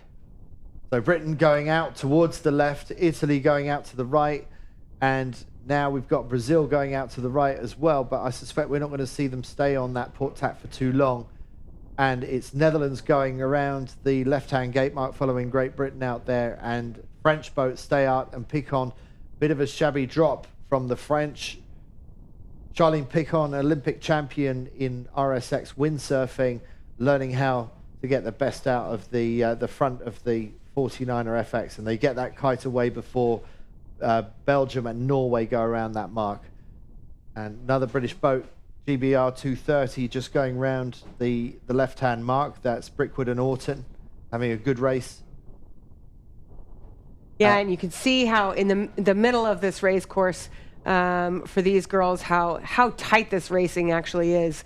I mean, there's just boat length after one boat after the other, bow to stern, coming in, and they've got to manage a lot of traffic to try and get around this mark and have a good boat handling around it so that they can hold a tight lane and get out and start getting back into phase. And the boats that were doing well on the right-hand side of the first beat, the Chinese, Bobeck and Netzler from Sweden, they're going round the mark around now in the late teens, and it just goes to show just how much it paid to be left on that first leg. Spain going round the mark and immediately tacking onto port. Very slow maneuver, but at least Echegoyen and Barcelo are now in clear air as they sail back towards the middle of the course. But not a great race for the Spanish. In fact, not a great day so far for the Spanish either. 19th in the first race, 27th in the next. They've now dropped out of the top three overall. So Spain, who I expected to be doing better on a day like today, really not making the most of it. Yeah, and you can see here that it's almost an even split, 50-50 between the number of boats going right versus left. It does look like the breeze just after the mark, just after the leaders finished, the breeze did click a little bit right, and now it's evened out again. It's a little bit unsteady, so it'll be again interesting to see whether or not that right shift when they rounded is going to pay for Black and Tidy out there because they're on starboard tack versus the Italians who appear to be sailing a little bit of a knock. And if it goes back left now, then they're going to have to sail a knock back. So what you're trying to tell the Italians through the TV screen is they need to be tacking. Well, yeah, I mean, we'll see. Right now, it's right to neutral. So they're leading and they're winning. So they might want to take a little bit of that back over. But sorry, the British, the British, do you mean, or the Italians? Yeah, so the British have tacked. Right. So they're coming back over across, and the Italians are starting to get bowed down a little bit. So as soon as you get a number that you want it, that is telling you that you got to flip over, you might want to think about it. Yeah, okay. So maybe there are gains to be made on the right-hand side on this second beat. It does seem to be shifting from one side to the other. So that's great. That's what we want to see, because it means we've got opportunities on both sides of the racecourse. And whilst it didn't work out too well on the first beat, Germani and Bertuzzi are leading the charge out to the right. It's a 10 at the bottom of your screen. That's who we're talking about. With Brazil 12, we are worried about their boat speed in these conditions, but it looks like once they've got their nose out with a bit of clear air, that Brazil 12 are actually doing pretty fine in these conditions. Yeah, I mean, I think maybe they just got a little bit unsettled, and also the thing is that you've got tuning in the rig and everything, and maybe they were just a little bit not quite dialed into the conditions for the first race, and they might have done a little bit of tuning in between to get their boat speed back up to where it should be. Yeah, that's very true. So small changes in how you tweak the rig and how the mast, the bend of the mast affects the sails. Also, where you put your dagger board, whether you have it fully down or pull it slightly up for a bit less grip in the water, but less resistance in the water as well. Tuning all of those things can be the difference between holding your lane out at the start or falling into the second or third row. Yeah, exactly. So you can see here, the Italians are still going out to the right. We're probably getting pretty close to the ley line, and they're going to have to start making a move. They are. You can see now that they're legging out on the Brazilians. The Brazilians look like they're legging out on the. And here's the tack. This is what I was talking about. Once the bows of the boats that are just to windward of you start pointing at your stern, you've got a good number to go back. And so that's what you kind of want to see. You want to see the boats to windward falling into you, and that's telling you that you've got a nice number to tack back on, and that you should be able to be in phase once you tack. Okay, so Italy 10 winning the race on the right-hand side of the race course, but how will things be when they come back together with Great Britain and the Netherlands coming from the far side? Britain and the Netherlands look a little bit exposed over there all by themselves. The left not nearly so popular this time round, but who will come back ahead? Yeah, so it'll be interesting to see. The Dutch are sailing fast. The Italians are sailing fast. I think the Italians might have been a little bit more pressure. They've got their average speed showing as 9.3, and they're the only ones. Black and Tidy are at 9, so they might have had a little bit more pressure, and they're sailing fast. So good sailing so far by Black and Tidy today. Bobek and Netzler, meanwhile, they need to be making the best of what they've got out there, because they know they're fast in these conditions, but they have been struggling to get inside the top 10. Let's see what kind of gains the Swedes can make on this second beat, and if they can salvage something after a poor first windward leg in this race. Yeah, so it's showing that these boats are really bow even. You can see as they're coming together, the top 4 boats, Brazil, Italy, Great Britain, and the Dutch are very, very even coming into this windward mark. So it's really going to be a matter of inches as far as whether that little bit of left shift is the last one, and or whether the right shift is. It looks like it's going to be left. The British boat looks like they are going to be able to tack in front of the British and the Italians, and lead them back to the mark, which is boding well for the Dutch up there, who took a little bit of extra risk and extra distance over there on the left. So it'll be interesting once the British snuggle in beside the Italians and lead back to the mark, which they should do in a second. It'll be really interesting to see how the British do on the Dutch as they approach the mark. Yeah, okay, so that is the British tacking just to leeward of the Italians. It looks like GBR 24 is just about up to speed. Italy hasn't quite got the opportunity to roll them. And now there's a boat speed race between Italy and Great Britain, with Brazil further down to leeward.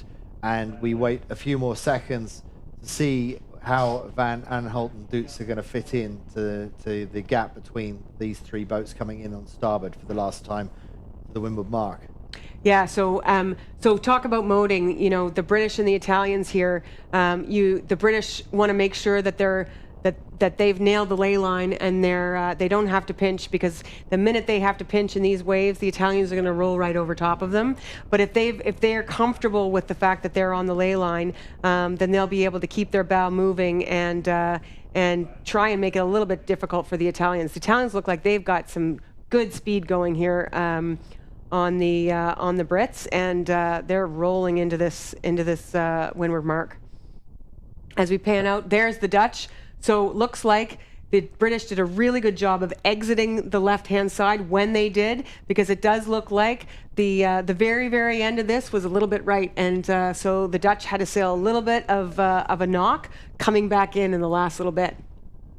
Yeah, so, and Italy done very well on the right-hand side, and so it's mostly paid left on the first beat, mostly paid right on the second beat, but the British playing the shifts a little bit more up the middle, done a really good job with that, as Freya Black and Saskia Tidy get ready for the hoist just ahead of Germani and Bertuzzi. Who's going to get the better hoist here? Italy dives down. Oh, it's a slow hoist. I wonder if there's a problem on board the British boat. That's given the Italians an opportunity to dive down. Will they get underneath the bad air of the British boat? They've got tactical advantage here, but if the Brits can get back over the top of Italy and take their air, then the Brits can salvage that race lead. But at the moment, they are going all out to try and get over the top of Italy. It looks like they might just manage it. Yeah, and it's a little bit of a trouble for the Italians. They're having to manage a little bit of traffic as they come back, as they're trying to keep clear of the Brits, and it does look like the Brits are able to salvage that and get over top of the Italians. I don't know if it was a momentary trawl or what it was, but the British 49er really stopped up for a moment. It looks like they were going to lose the lead completely to Italy just then. Yeah, and now the British have done a good job of soaking back down and trying to get on the Italians' line. You don't want somebody to be too low of you as you're sailing downwind, because when you jibe and you start going back towards the mark, you run the risk of having the boat jibe on top of you, and then you're right back in the opposite situation that you were in with the Italians before. So these girls have done a really good job of sailing a lower angle and fast and getting back on the Italians' line. And they're really low on their trapezes, and I don't think the Italians are trapezing with as much aggression and trapezing as low as these Brits. Yeah, that was a really nice shot of the girls being all the way at the back of the boat, trying to get as much of the boat out of the water as possible, reducing the wetted surface. They're planing, so anything that's in the water right now is just drag. So they're really trying to get the boat, and then the spinnaker also is pulling the boat down. Every time you get any puff, you've got a little bit of imbalance between the pressure in the sails and the pressure in the water, and that's going to just give you even more advantage to drag your apparent wind down. And look how they're stretching away from the Italians now as the British go into a jibe. And Saskia Tidy was always fast with her previous helm, Charlotte Dobson, in the breeze. They were leading Tokyo 2020 for the first half of the Olympic regatta, and then when the breeze dropped light, they couldn't maintain that momentum and they fell out of the medals. But I think one of the weaknesses for Dobson and Tidy was that they were both tall, collectively quite heavy between them compared with most of their rivals. Now she's sailing with a smaller helm with Freya Black, and a question for Tidy is, can they get the same kind of speed in a breeze? Well, on the strength of this, they're going very, very well indeed. Yeah, and so just talking about the smaller helm, that may have been part of the issue with the Barraway. So as you go for the Barraway, the crew comes off the wire when the boat is under control and the bow is all the way down. If the bow isn't all the way down, the load on the sails will wind the boat back up. And if your skipper isn't as heavy as some of the other ones, you actually have to go down further in order to get that boat balanced. And with a small skipper, they don't have as much leverage to keep the bow down, and that may have been part of the issue. There is just a little bit of the timing of when Saskia left the wire. I think that's right. I mean, Saskia collectively between the two of them is a much heavier part of the whole crew weight. So the precision of getting that right, there's a much higher emphasis on it. Anyway, they got away with it, and in a straight line, they seem to be very fast. They stretch further away from Germany, and Bertuzzi have now dropped to third, behind Van Aanholt and Does. Yeah, so just behind these girls, the Dutch did a really good job of jibing when the British did and kind of staying bow even with them. And I think they've made a pass on the other boats that were directly behind the Italians. So there's going to be a real fight for second, third, and fourth here behind the British.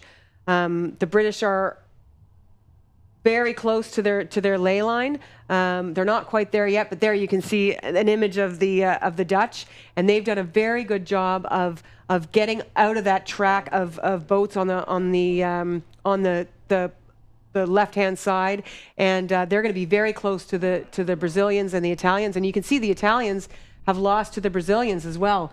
I think they did a late jibe coming back across. Yeah, I'm surprised how slow the Italians have been down here. They really seem to be struggling with straight line speed, which the differences shouldn't be as great as we've seen. But anyway, congratulations to Black and Tidy, a win in that race, and that could well move them up into the top three. So these two girls, still relatively new pairing, Freya Black approaching Saskia Tidy a few months back saying, I know that you're looking for a new partner. Charlotte Dobson's retired. Well, I think I could be that sailing partner for you. And Saskia Tidy was really impressed with the directness of Freya Black's approach and said, you know what, you sound like you've got what it takes. Let's give it a go. And she apparently does. So here we can see some of the other boats crossing the line. The Brazilians right back in it, and they're telling the rest of the fleet that they're ready to play. And I believe it looks like the Dutch did a really good job on that downwind, solidifying a second place, which is pretty nice, seeing as they had their work cut out for them after the first beat. So let's see who else is coming down. That's the Spanish that are just finishing, but on this side it's USA 42 about to cross the line, and then Australia 47 coming in behind them. And I'm wondering, where are those Swedes? Is that the Swedes just jibing there as we see? So looks like the Swedes are perhaps just in the top with 10 Robel or and just Shea outside? there. Yeah, that's the Polish, Robel and Shea, and the Swedes all finishing together. I think the Americans might have got the Swedes, and then there's the Chinese and the Belgians coming across the line. Spain 23, they haven't managed to make much of that race. Normally they're much faster in these conditions, but Spain 23 having a tough day of it. And I thought we were going to see greater gains by Bobek and Netzler. They didn't have a great first beat, but they didn't make much of an impression after that either, and that surprises me a little bit. Yeah, and I think sailors are getting caught a little bit, this is just my assumption, but a little bit into like which side is working. And again, sea breezes are dangerous that way because it's really about the shift. And they tend to be long winders and long shift, and the second beat was a little bit more even, but you've really got to stay in phase. Yeah, and that's what you keep reminding me of, Lisa. I keep on thinking in terms of sides, and you're reminding me there's a little bit more subtlety to it than that. Yeah. I've almost eliminated my training group with my athletes about talking about sides, unless we've got we're in guard and we've got a big wall in beside us. It's just sometimes it's a dangerous mindset to get into. Yeah. I tend to think in fast boats like this that maneuvers are such high tariff things to do that you want to minimize tax, especially on a day like today, and therefore you should pick a side. But you're proving me wrong. Yeah, I mean, I think the maneuvers are still, they're not doing a lot of them throughout the whole race course, including tacks and jibes. Black and Tidy only did 8. So that's still a really nice low number, but it's about choosing when you're doing those and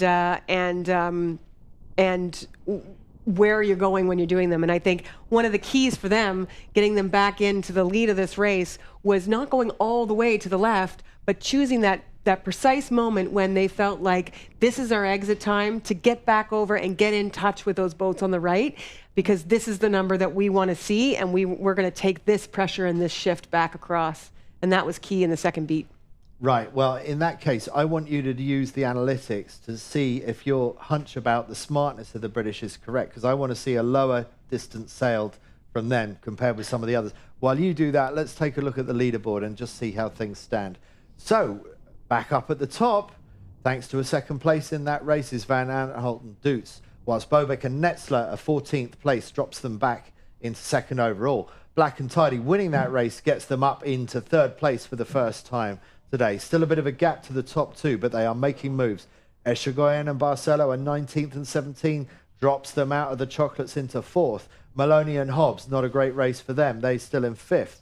Melzaka and Jankoviak, a bit of an average day, okay for them. They're in sixth. Suarez and Cantero from Spain, pretty average day for them. They're in seventh. Grail and Kunz, very different kind of two races for them. A 17th in the first race, pretty woeful performance, followed up by a much better third, puts them in eighth. Robel and Shea, their momentum has been broken somewhat. That first and second, followed by a 12th in that race, puts them back to ninth. Ali and Meach, 19th, nothing to write home about to New Zealand for that one, but they are still hanging on in there in 10th place. So Van Aanholt and Doots back in the driving seat. Bobek and Netzler, you know you've got the wheels for a day like today. What are you going to do about it, Sweden? Meanwhile, Lisa. Yeah, so just looking at the second upwind comparatively with the British Black and Tidy against the Dutch Van Aanholt and Doots, you know, similar speeds. The Dutch were a little bit faster, you know, which we might expect from a team that strong. But the distance sailed again. The Black and Tidy, by just tacking that little bit earlier, they saved themselves about 15 meters, which at the end of the day is getting that nice tack on that ley line, nestled up underneath the Italians, and or they would have had a tack behind the Italians and not been able to lead their way into the mark. So that's definitely a strong difference. Okay, so we have an interview lined up, so let's see if we can throw to that now.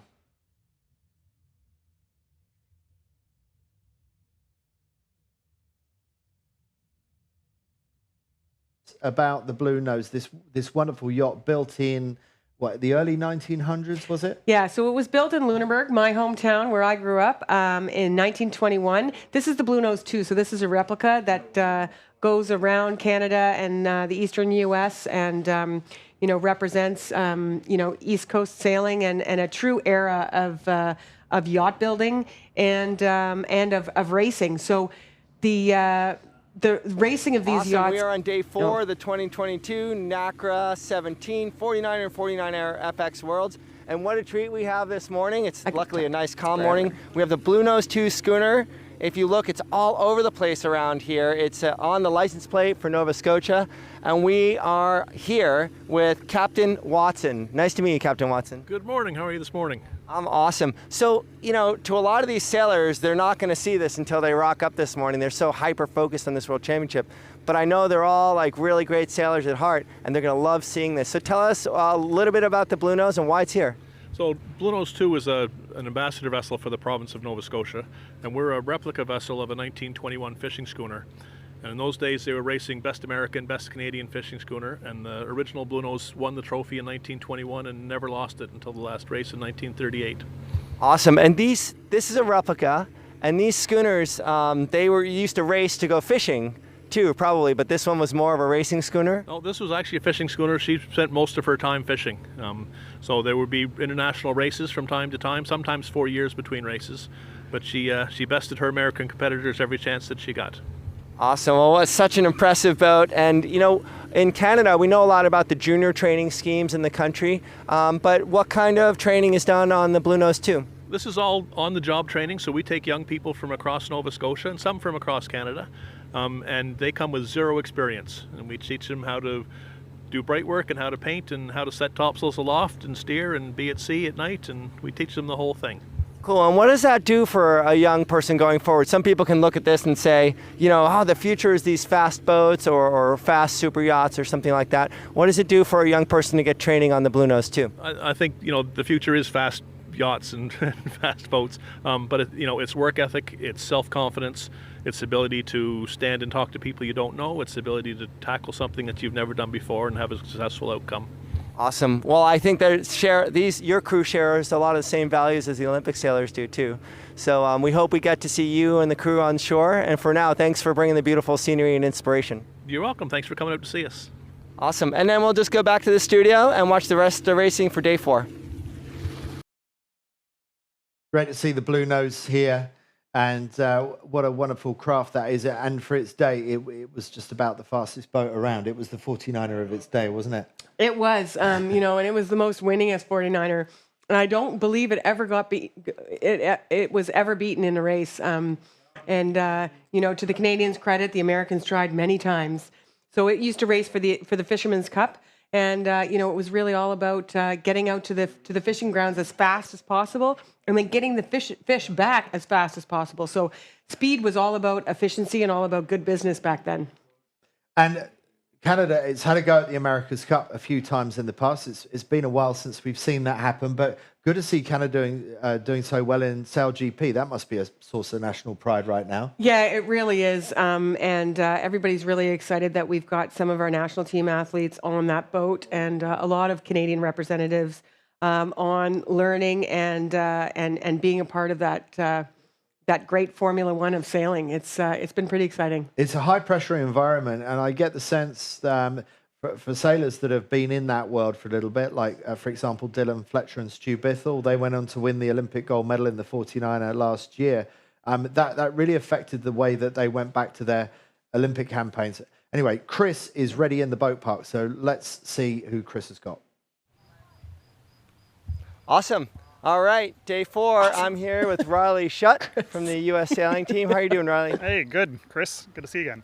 Good to see you too. Now, we've talked to physios, we've talked to rules experts when we've been at these regattas. Riley's the first person I've talked to who's the technology manager for the U.S. sailing team, or what's the real term? Yeah, I'm an engineer for the team, so the head of technology. Awesome. And when I walked into the booth, or into the tent, Riley was looking at the screen, looking at all the SAP tracking data that everyone else was looking at. He had his cell phone out, he was watching the videos, and he's collecting a lot of data. I mean, from the outside, we look at the sailors, we think, oh, it's just all in the water. The sailors are going to tell us what's going on. But what's your job with the team? Yeah, so a lot like the same thing that the commentators are doing for the whole fleet. I'm looking at that kind of data just for the U.S. sailors to try and, give them information when they get back to shore so we know exactly what happened that day. Awesome. And as far as the data coming off the boats, I mean, how much of it do you really use? Does it come all the way down to speed through a turn and those kind of details? Yeah, so we look at speed through maneuvers, overall speeds and angles during the courses, whether it was a race that was dictated by shifts in the wind or whether it was pure boat speed that day. Cool. And do you ever uncover something like a little nuance for a particular boat or team where they're really working on something and you find like a little silver bullet? Yeah, I mean, our sailors are really good, so I'd say the vast majority of the time they know why they did well or didn't do well, but sometimes there's just trends that we pick up in the data from the SAP tracking that weren't obvious to the coaches when they were there just in the coach boat. Awesome. Well, we don't have a ton of time, but I wanted to talk about you. Are you a sailor yourself, and what brought this engineer to the U.S. sailing team? Yeah, so I'm a sailor. I'm going to do the IOD Worlds in a couple weeks. But yeah, my background is aerospace engineering. I did a PhD at Cornell where I was looking at the aerodynamics around small boat sails and met some coaches on the team, decided I would try and apply that information to help the U.S. team go faster. Cool. And as we see with like Sail GP, it's almost like that whole program, it revolves around collecting data and sharing that data to get better as teams. Do you think more work can be done with even just small one designs like this to collect more data and improve performance?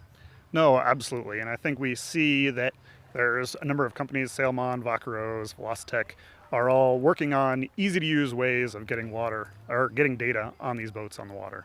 Cool. And I know there's a company called Kinetics too that kind of collects a lot of data from different sources and puts them in a useful format for teams to use. And I guess the last thing I'm going to ask is, do you travel with the team everywhere they go, and do you work with other parts of U.S. sailing besides the U.S. sailing team? Yeah, so I don't travel everywhere we go. I mean, we have people spread all over the world, but I was able to drive up here since I live in New York, so it was a long drive, but this was a good event to come to. And yeah, my role is primarily on the U.S. sailing team. We're also involved with other parts of U.S. sailing to try and bring the level of sailing up in the whole country. Awesome. Just a couple seconds left, but are there a lot of other people just like you on other teams? I think there are. I mean, I've talked to Adam May in the last Olympics. We used to work together and chatted while we were in Tokyo, and I know there's, people similar to me on a number of the teams. Awesome, Riley. Well, Riley Shutt from the U.S. Sailing Team, thank you so much. And we've got another race starting soon. Thanks for watching. We'll keep walking around the boat park. Awesome. Thanks very much, Chris. We've got just less than 2 minutes to go to the start of the next race. Lisa, we've just been talking with Chris about data analysis. What data analysis have you been doing, and where would you want to start on this line? Yeah, so right now it just seems like the breeze is a little bit left of where the race committee thinks the average breeze is. So the line is a little bit biased to the left, regardless of whether or not we seem to be in a right or a left shift. So I think the sailors are going to get a little bit of an advantage, and you can see that now they're starting to truck down the line, and there's a few set up down there closer to the line. We've got who's that set up? Again, Wilmot and Reinecke are pretty high on the line there in the middle, and I think that was the same boat that did that before, kind of showing people we know where the line is.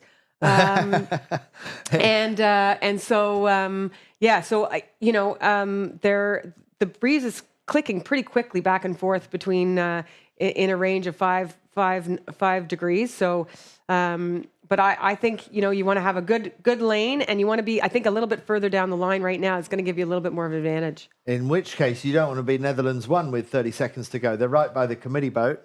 They're not paying much attention to what you're saying, Lisa. Let's see how they're going to do. Joe Alley and Molly Meach also right up there. New Zealand 75, along with one of the Japanese teams. And who's right at the pin end that you can see? Yeah, so we've got...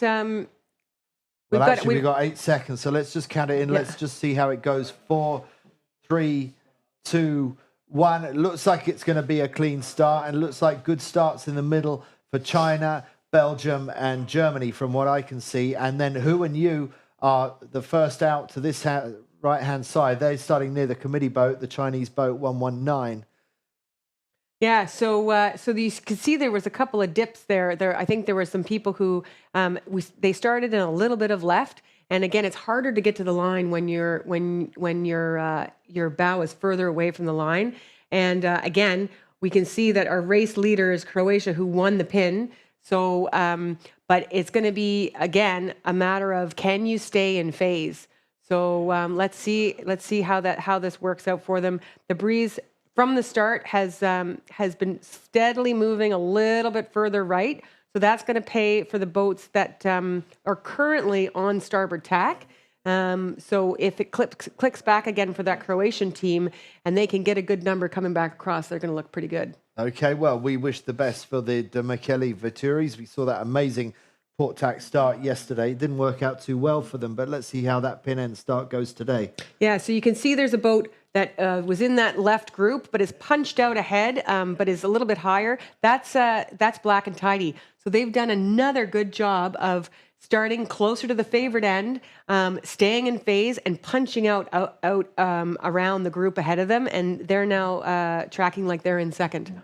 Right, okay, so the Brits could be coming on strong today. Let's see how that goes.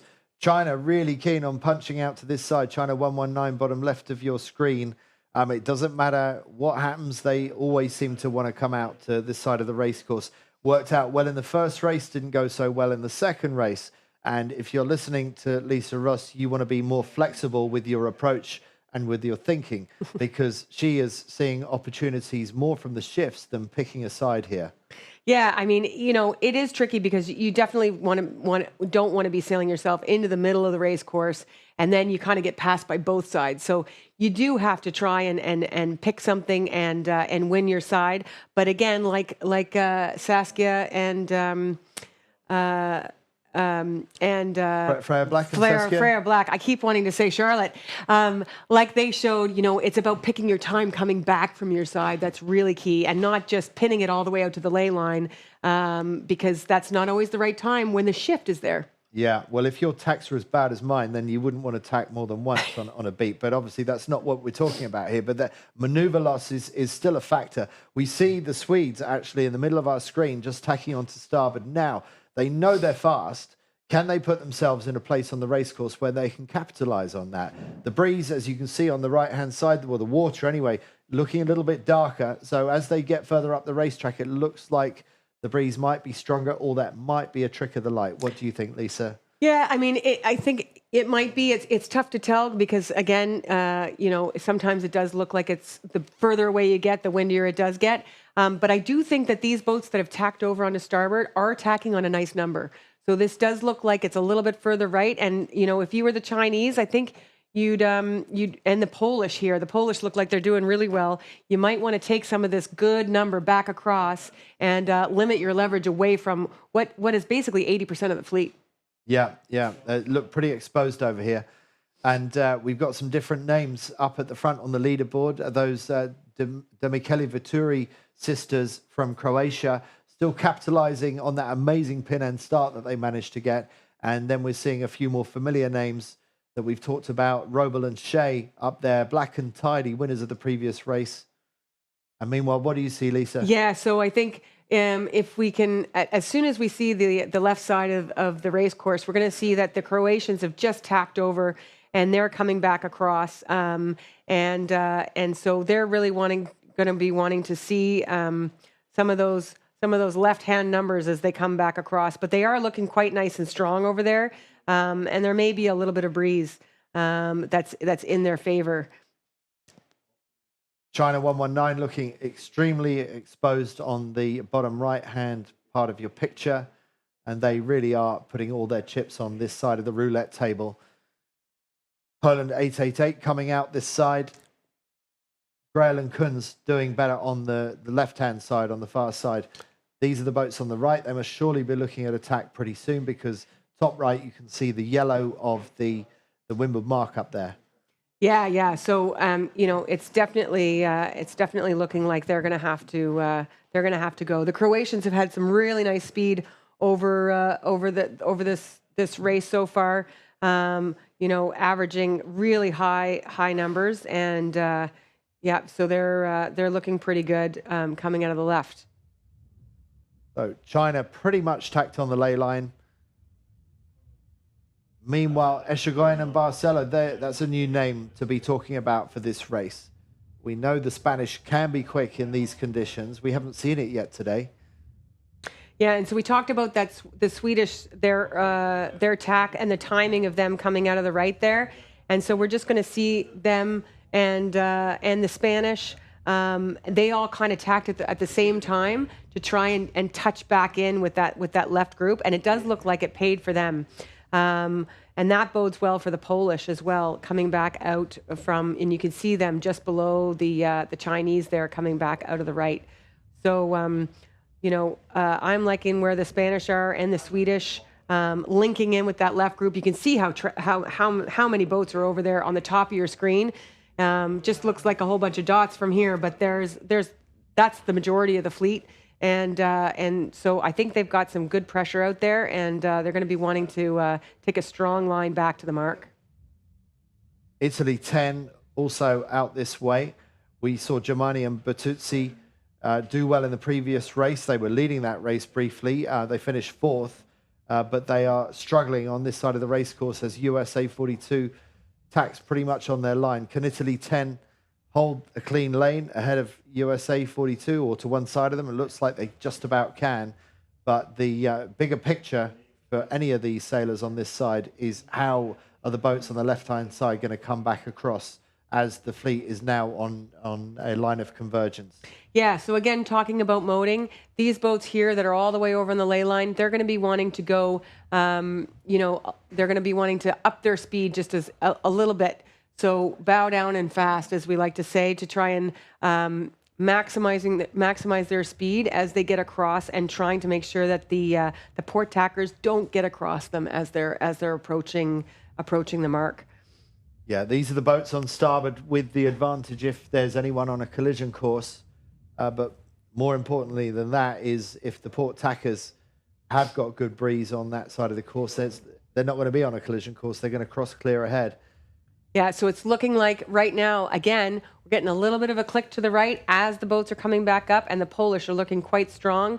You can see them; they're just kind of at the pointy end of the arrow of these boats coming back across on the right hand side, and they're almost getting lifted up to the ley line. They're not quite there, so they're going to have to do a couple maneuvers to get back up to the ley line. But they're pretty much bow even, again with the Swedes. So the Swedes are that lead boat that's coming out of the left. And, they did a really good job of linking in with that left group. And they're going to be leading out of their side. It's, again, even, right to left, bow even almost identically between who's leading out of what side. So Bobek and Netzler doing a good job of working the shifts, working the gusts up the middle right-hand side of the course and then getting further over to left, further up the race course. China actually looking pretty good here. Yeah, I mean, they've limited their maneuvers. They one-tacked that beat. They started on port, and then they tacked on the ley line, and they're moving really well, and they're going fast. They almost overstood the ley line, so they've got a lot of room to sail fast here towards the Swedish and the Polish. And here come the Swedish and the Polish at the Chinese, and with this little bit of right shift, the Chinese, I think they've got the Swedes, but they might not have the Poles. So we'll see as they tack over how that the Polish are going to just be on the inside, and that's that overstand. Right, so a little bit of an expensive overstand, but really not too bad at all for Hu and Yu. China 119. And it's going to be very close between them and Poland 888. It's the exact same two that were racing around together at the front of the fleet in light wind conditions yesterday. Poland 888 going for the jibe set. How often do you see the race leader go straight into a jibe set? That is a very, very punchy move by Poland. And they better make sure they get across ahead of those port tackers coming upwind. Yeah, I mean, that's what you want to have in that right shift, though. So here you can see Can 6 pulling that jibe set as well, the Lou and LaFrance sisters. They're really trying to play the shifts downwind and stay in phase. So that will be really interesting to see if that is a gain for Poland. They have to go back through the traffic to pull that maneuver off. So very brave call by Melzaka and Jankowiak, which makes life a little bit simpler for Hu and Yu going round. Belgium in a bit of problems at the Windward Mark, just about getting round and avoiding the traffic. Robel and Shea overstanding the ley line on port tack there and having to weave around the boats coming around on starboard. Tricky. So we got an interesting split going on between Poland, who did the jibe set, and Hu and Yu, who did the straight set. And I seem to remember yesterday, it was very different conditions, but the same two teams we're talking about. Wasn't it always the Poles that did the jibe set yesterday? Yeah. So again, going back to this, I think this is a little bit of playing the pressure that you think might be on the left versus the shift that you just rounded in on the right. So we'll see how that works out as they jibe back, whether there might be a little bit more pressure there on the left going down, or whether or not that shift is going to make a difference for the Polish. Tactically, it makes no sense to me. Most of the top 10, if not all of them, are going to be doing a straight set. If you do a straight set in the lead, you're protecting your advantage. If you do a jibe off, yes, you might make a gain, but you might lose 10. Yeah, well, so the Lou and the Frances, who rounded, I think, in 7th or 8th, they did the jibe set right behind the Poles, and now they're tracking as second place. And the Dutch were right behind them. So our one of our top two in the top, where are they? Top two in the Dutch, they're back in the lead overall. So yeah, they're right up there. Yeah. And we've seen them jibing off a lot today, doing jibe sets when they've been further back in the pack. I'm suggesting that the Poles are being a little bit over brave doing a jibe set, but it seems like it's working for them. Yeah, and we actually see that they've got a nice angle coming back across the rest of the group, and they've got starboard tack advantage now as they approach the marks. So they might be able to have a little bit more say as to how they approach the gate. Okay. But it is very close between China and Poland, as we said so often yesterday, and it's a matter of meters between them right now as they converge towards the bottom of the course. And then they have that choice of which gate mark are they going to choose. And I'm trying to educate myself more to which part of the phase of the wind shift I'm in. But I find this extremely difficult to do downwind. When you've got so many dynamic things to think about, you've got gusts varying the angle that you sail downwind way more than the wind shift when you're sailing a fast asymmetric skiff. But what's your sense of which side of the course you would want to choose for the early stages of beat 2? Yeah, so it is interesting. The wind seems to be a little bit variable. You can see those pressure lines coming down, and those are all bringing like little minute shifts. And here we see the poles just getting ahead of the Is that Swedes? I don't know if that's Swedes on the left, or if that. I think that's no, that was the Swedish. The Swedish just jibed behind them, in front of the Canadians, and then this is the Chinese coming down here with the orange kite at that group. You can see the Canadian flag clearly there of Lou and the France sisters, and So that was a small gain for Melzacker and Jankowiak, a massive risk, I would still say, but it was a small gain, to be fair to the Poles, and Hu and Yu have dropped back to third behind Bobek and Netzler. Yeah, and so now here you can see the Polish are rounding the right-hand gate. It is a little bit of a right phase. As they round, the Swedes are following them as well, and then the Canadians and the Chinese are choosing the other gate. So the Canadians and the Chinese in a right shift are capsize. Who's that? Let's see if we can work out who's just tipped in. Is that the Brazilians with the French? It's the right color kite. I think it's French. Yeah. I think it might be the French there. This is Brazil coming in overstood on the right-hand side. With the purple kite. Ragging the kite. I think that's Brazil. We'll see when the kite comes down. But this breeze is up. Yeah. And some of the... Oh, there's another capsize. Another purple Jenica. This is not a popular sail color right now. 2 purple kites in the drink. Yeah, so a little bit of pressure up, puff on here. And again, the boats are... Oh, and here's another capsize. The boats are really, really close together. Maneuvers are hard. And the communication has to be so on, because if the skipper starts to do something with the helm that the crew's not ready for, when they're in the middle of the boat, then you've got some big problems. And I think, a lot of times that's what's happening. People aren't on the same page as to what's going on. And sometimes you're changing in the middle of the maneuver. It's a pretty ugly scene for some of them, but isn't that a beautiful shot? Yeah. I mean, that is a great shot of a bay day in Nova Scotia right there. Yeah, and you can see the sea breeze just like coming down, and it can be pretty unsteady. There's a lot of little shifts, and I think the little shifts can really suck some sailors into sailing into the middle of the race course. But there's generally some like longer trends, and those are really the ones that you want to get in phase with. And I think right now the longer phase was we rounded in a righty, and then we may be in a little bit of a left, which will favor the boats that went around the left-hand gate starting on starboard. So we'll have to see what happens here as we get up and the boats actually tack. But right now, it actually looks like the poles are doing quite well rounding the leeward gate. The right gate. Yeah, it looked. You said they were in a right phase as the leaders went round. To me, it looked like the poles were actually coming out of the leeward gate, the right-hand leeward gate, quite high. Yeah. So it clicked back quite hard right after they went around. So it's unstable, and I think it's really about those longer phases.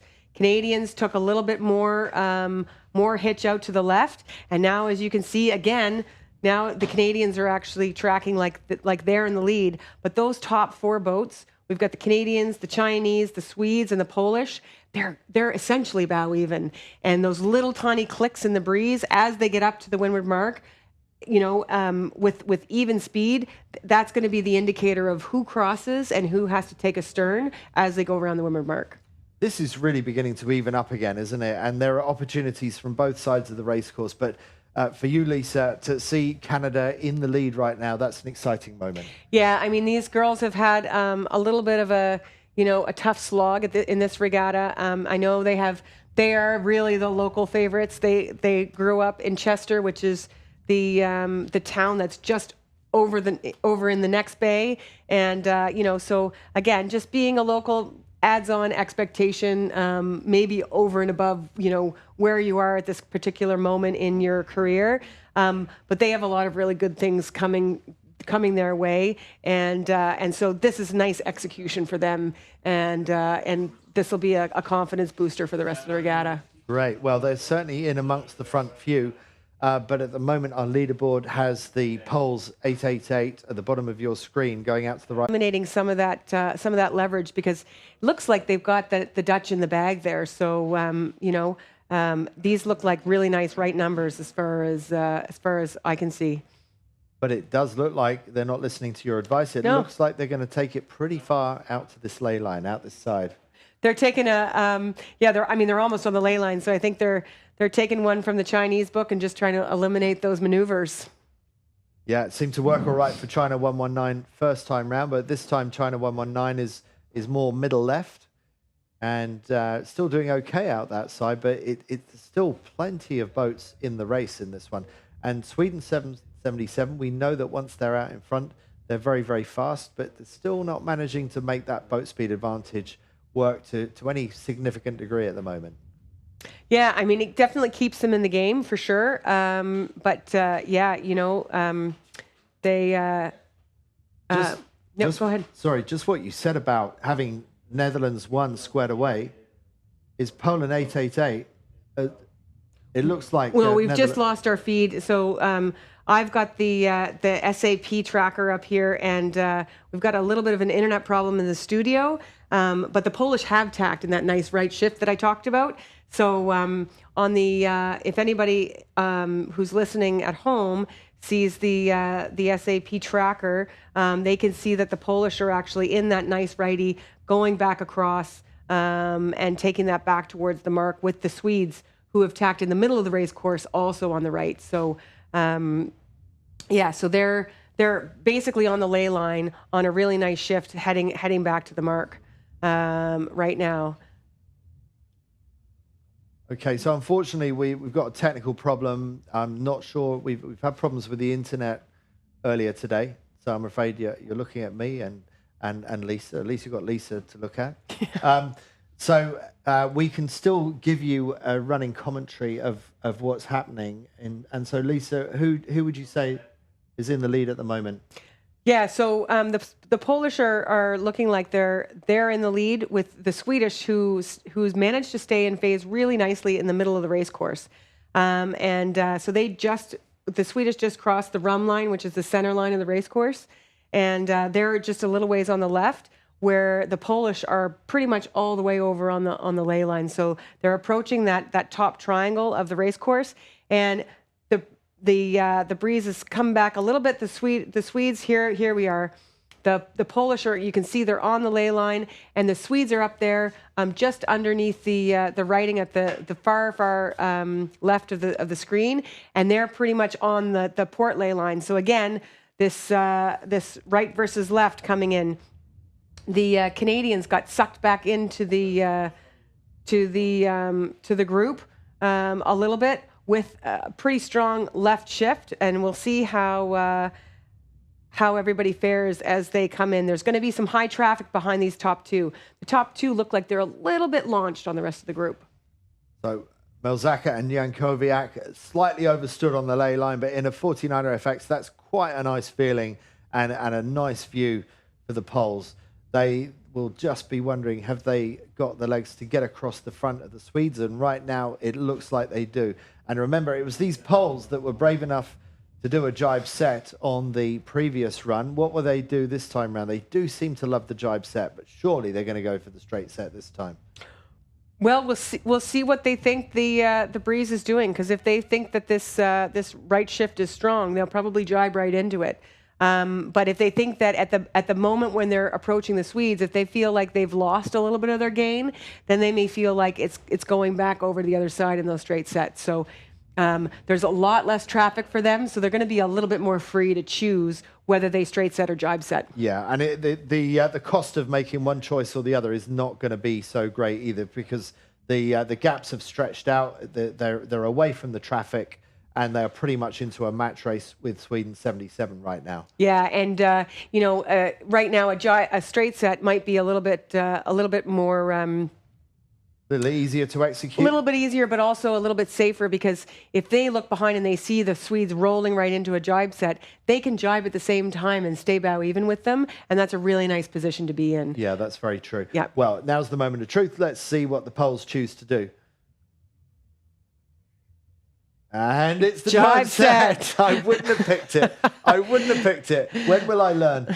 And so what will the Swedes do? Surely they go for the straight set and set up the split and hope for the best. Yeah, and here they have, yeah. So they've gone for the straight set.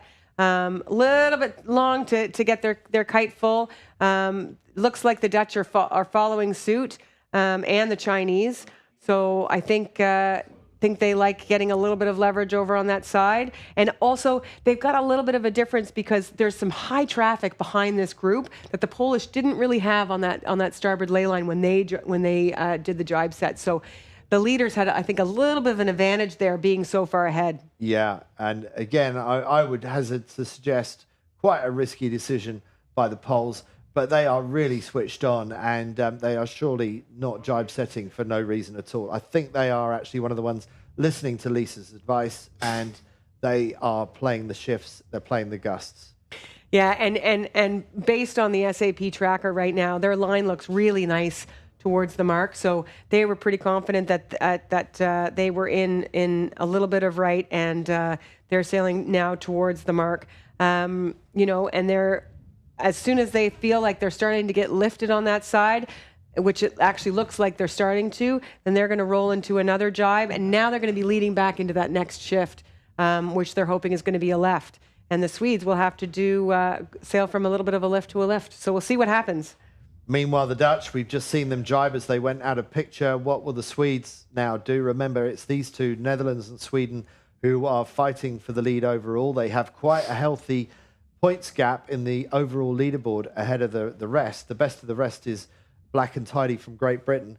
But Sweden will be watching the Netherlands carefully, and I would imagine that Sweden won't want too much separation to develop between them and the Netherlands. But for the time being, we see Sweden continue on starboard jibe.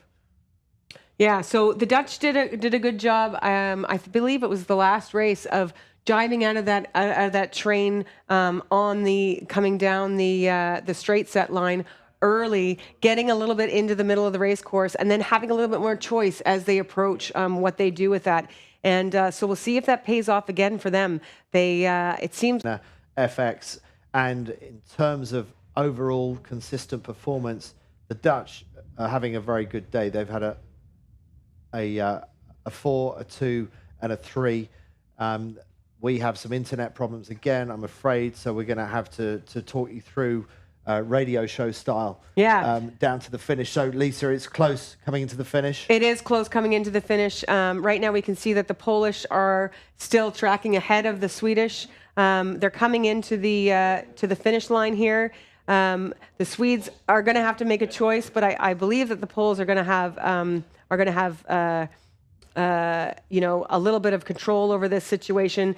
The Swedes are jibing on top of the Polish, and now it's a matter of whether or not the Swedes can affect the Poles, whether they can affect their breeze. But it doesn't look like they're close enough. The Polish take the victory, and the Swedes are close behind in second place. The Dutch have done a good job of solidifying their third place, and there's a lot of jibe setters behind that Polish team after the traffic kind of cleared out off the start. And here you can see Joe and Molly Meach finishing the race.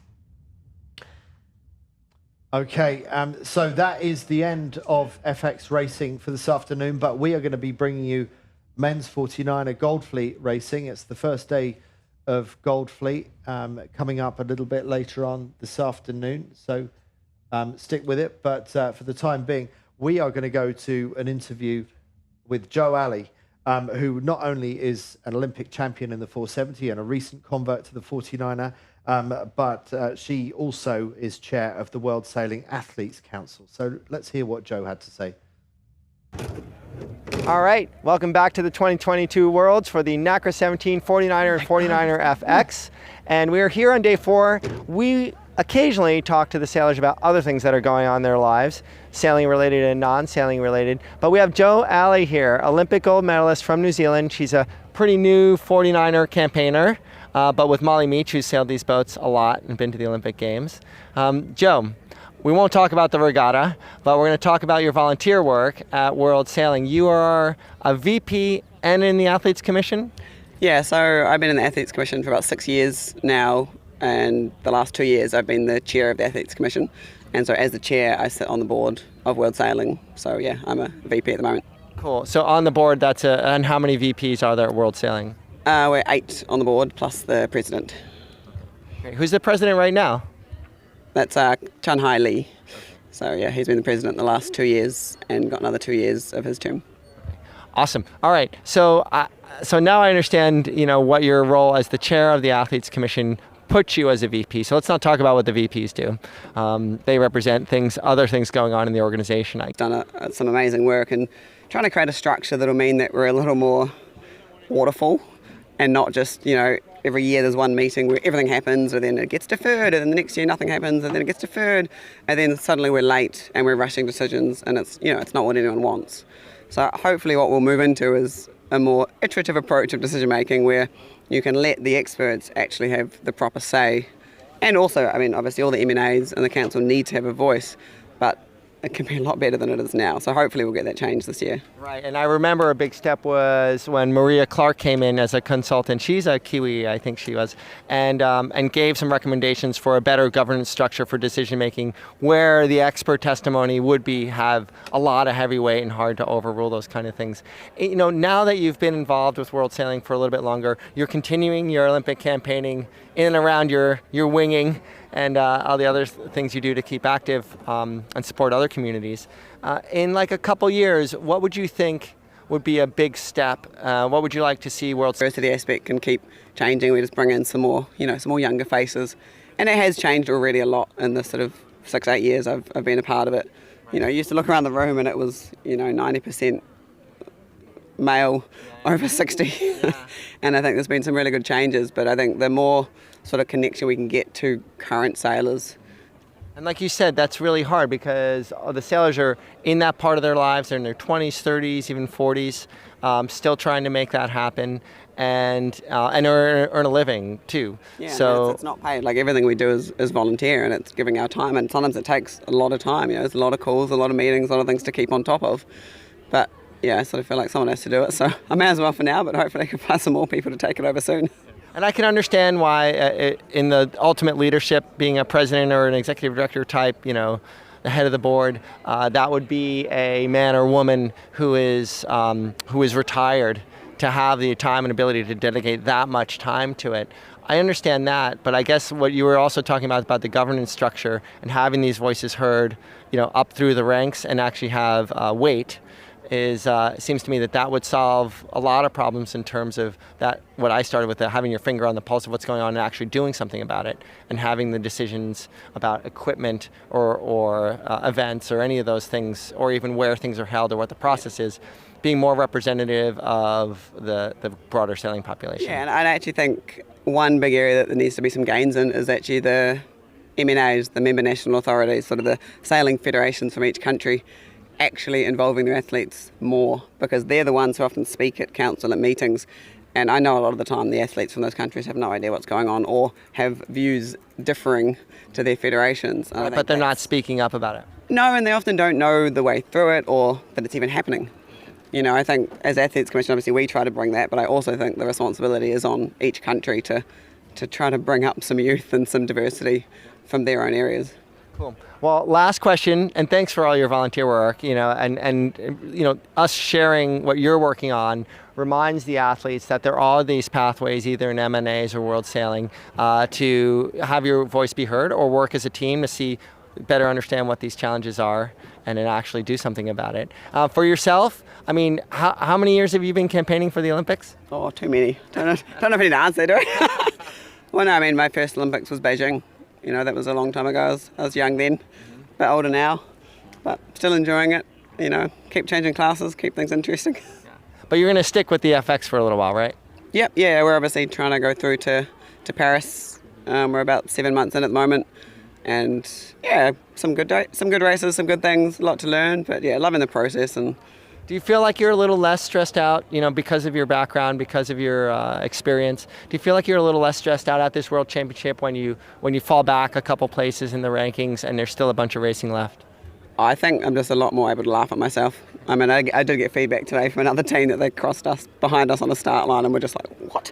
Because we were just laughing away because, I don't know, Molly had said something, and I think we're having fun, and I know how important that is now. I've been around long enough to know that whether it goes good or bad, you still got to be enjoying it because you're doing this because you love it. There's no other reason. Awesome, and that's got to have some strength to it because you might be thinking more clearly if you're more relaxed. Hopefully, try again today, eh? Awesome. Well, Joe, thank you so much, and thanks for all your contributions to world sailing. So it's something to look up to.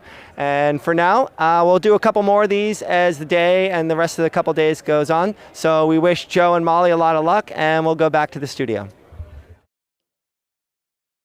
Thanks for that, Chris, and thank you, Joe Ali. I don't know how you can do an Olympic campaign and also be involved in the politics of the sport. I mean, there's enough to occupy one mind just doing a campaign. So big credit to Joe Ali for taking on what I think a lot of sailors wouldn't want to touch with the barge pole, which is getting involved in sailing politics. Yeah, I mean, I think made the mistake at one point in my career of doing the same thing and being the athlete representative on the Canadian board, the Canadian Sailing Board.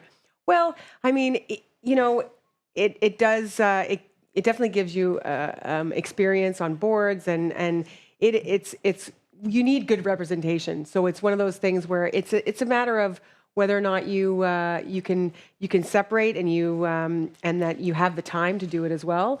I'm sure Joe does a great job representing the athletes, and it's really good to have female representation as well. And I think having strong female leaders step up and represent is really important. So whether or not it takes a little bit of a toll on what she's doing, everybody appreciates the time that she does. No, I'm sure that they do, and I know that I do as well. I mean, it's a bit of a thankless task, but it shows how much she cares about the sport when you're prepared to dig into things at that level. So we wish Jo the best, both in that world and also with her ongoing Olympic campaign in the early stages of 49er FX sailing for the first time with a very experienced crew, which is Molly Meach, Olympic silver medalist from Rio.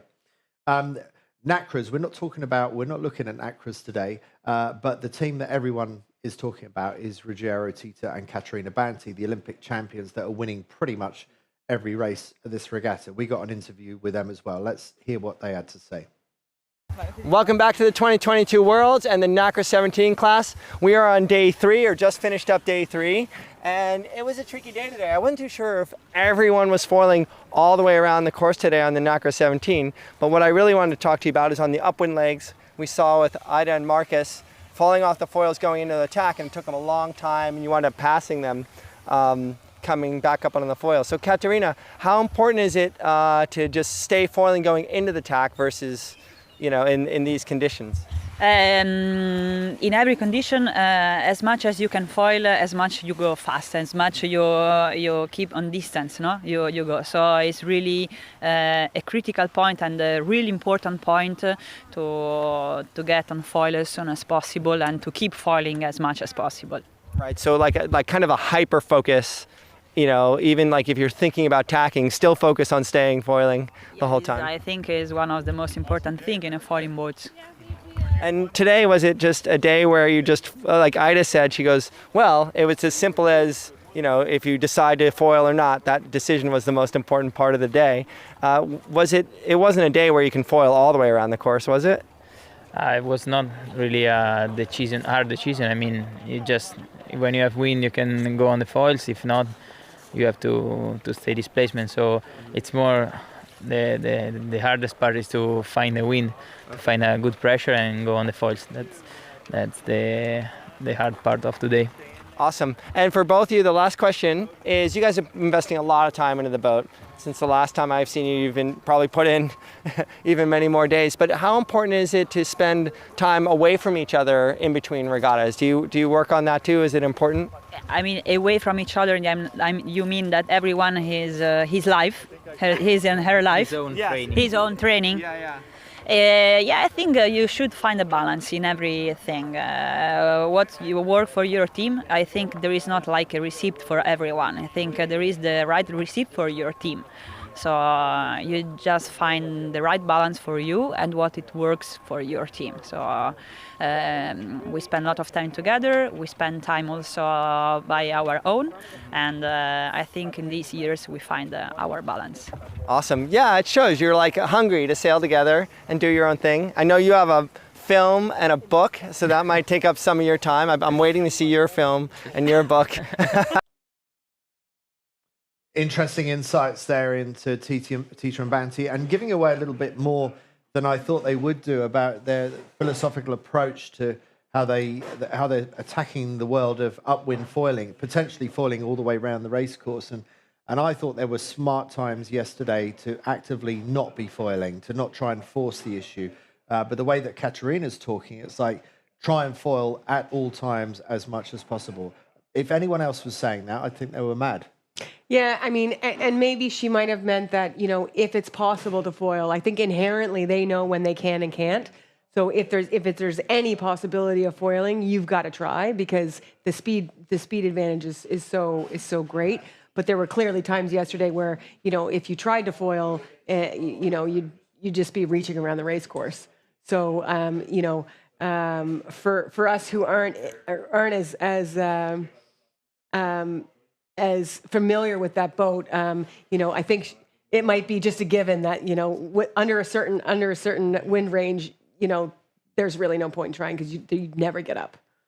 You were talking to Gabriele Bruni, their very well-respected coach, a great sailor in his own right back in the day in the 49er. He's clearly making a difference to the Italian squad, not just to that team. But tell us some of the insights that you got from talking to him. Yeah, I had a great conversation with him.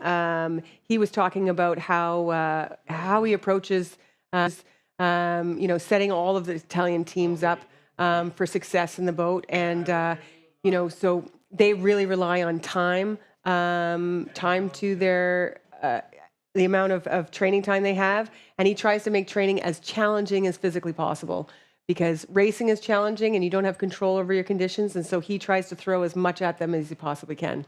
Okay.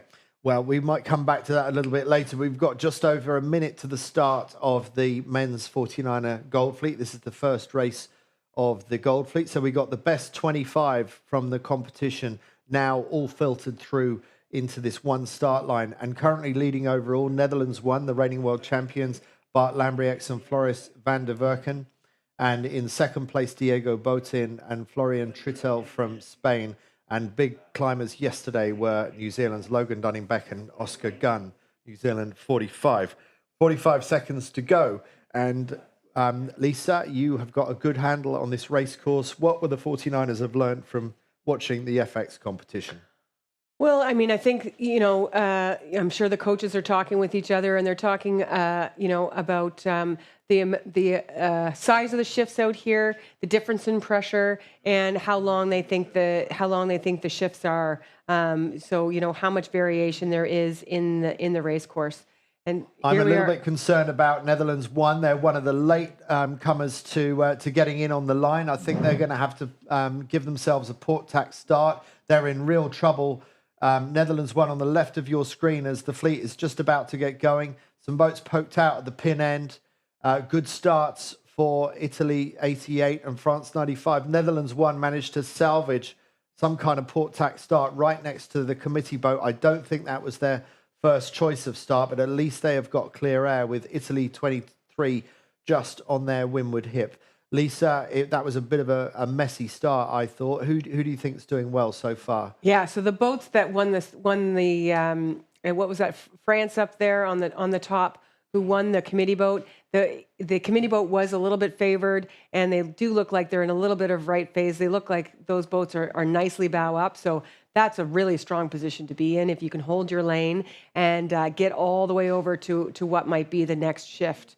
I don't know if France could hold their lane, so there they are attacking back over. So we'll see where we haven't. This is the first time we've watched these guys, so we'll see how their lane holding is and their speed is as they move up the race course.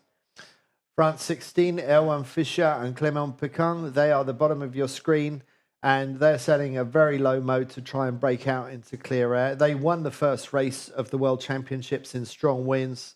Clément Pékin, one of the tallest in the fleet. I think there's a Chinese sailor in the 49er fleet who is now the tallest, a little bit over 2 meters tall from what I hear. But Clément Pékin, very tall. But in these conditions, in these slightly more moderate conditions, there are plenty of sailors going fast in these conditions. The Dutch making good headway out to the right-hand side, and Croatia 83, one of the picks of the far side, Shime and Miho Fantella, the 2018 world champions. Any patterns emerging for you yet, Lisa? Yeah, no, not yet. I mean, we've got almost a 50-50 split of boats. There's quite a few boats that have tacked off and are now heading out to the right, as you can see there. The race leaders at this point still look like they're Chinese and Austria, who had really good starts and have not had to tack yet. So we are seeing we're in a little bit of, these boats have been on what I would call a little bit of a right phase, but it does look like at some point, if it clicks back, they're going to have a little bit of an advantage. The boats that are sailing over to the right have been on what I would say is maybe a little bit of a knock. So we'll have to see if we get more right, which it did just click again, or if it does go back again over to the left. And that's really going to favor the British and the Chinese and the Austrians who have not tacked yet. They're all the way over. We've got some speed advantage here over on the boats that we're looking at.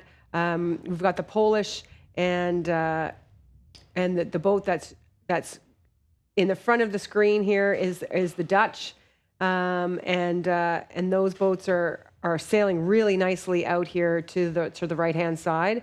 So if they get a nice lane coming back with some nice pressure, they'll definitely be in the hunt. Looks like the Dutch on the far right of your picture are on a slightly higher line than Poland 7 on their windward hip. The Dutch seem to be trying to climb up to the Polish, but Poland 7, Lukas Cibatek and Jacek Piasecki, they're still managing to hold their own against the reigning world champions. So those two boats going very well out on the right-hand side. Yeah, so, and then you can see the boats are, I don't know if we can see Poland. Yeah, so just this line of boats, the boat that's all the way to windward, out kind of up at the top of the screen there with the black jib, that's Poland 8, and they're doing nicely on this group, which bodes well for the boats that are all the way over on the left, because they're in a little bit of a lefty from when they started. So I'm just going to scroll out here, and the boats on the left have tacked, and they're up. So that's the Chinese, the British, the Austrians. They're coming back across. So and they're just up on the top of the screen. So it'll be interesting to see how this group comes back. It's going to be, again, just like the FXs, really, really tight when we get into this windward mark rounding. There's not a lot of inches here to give.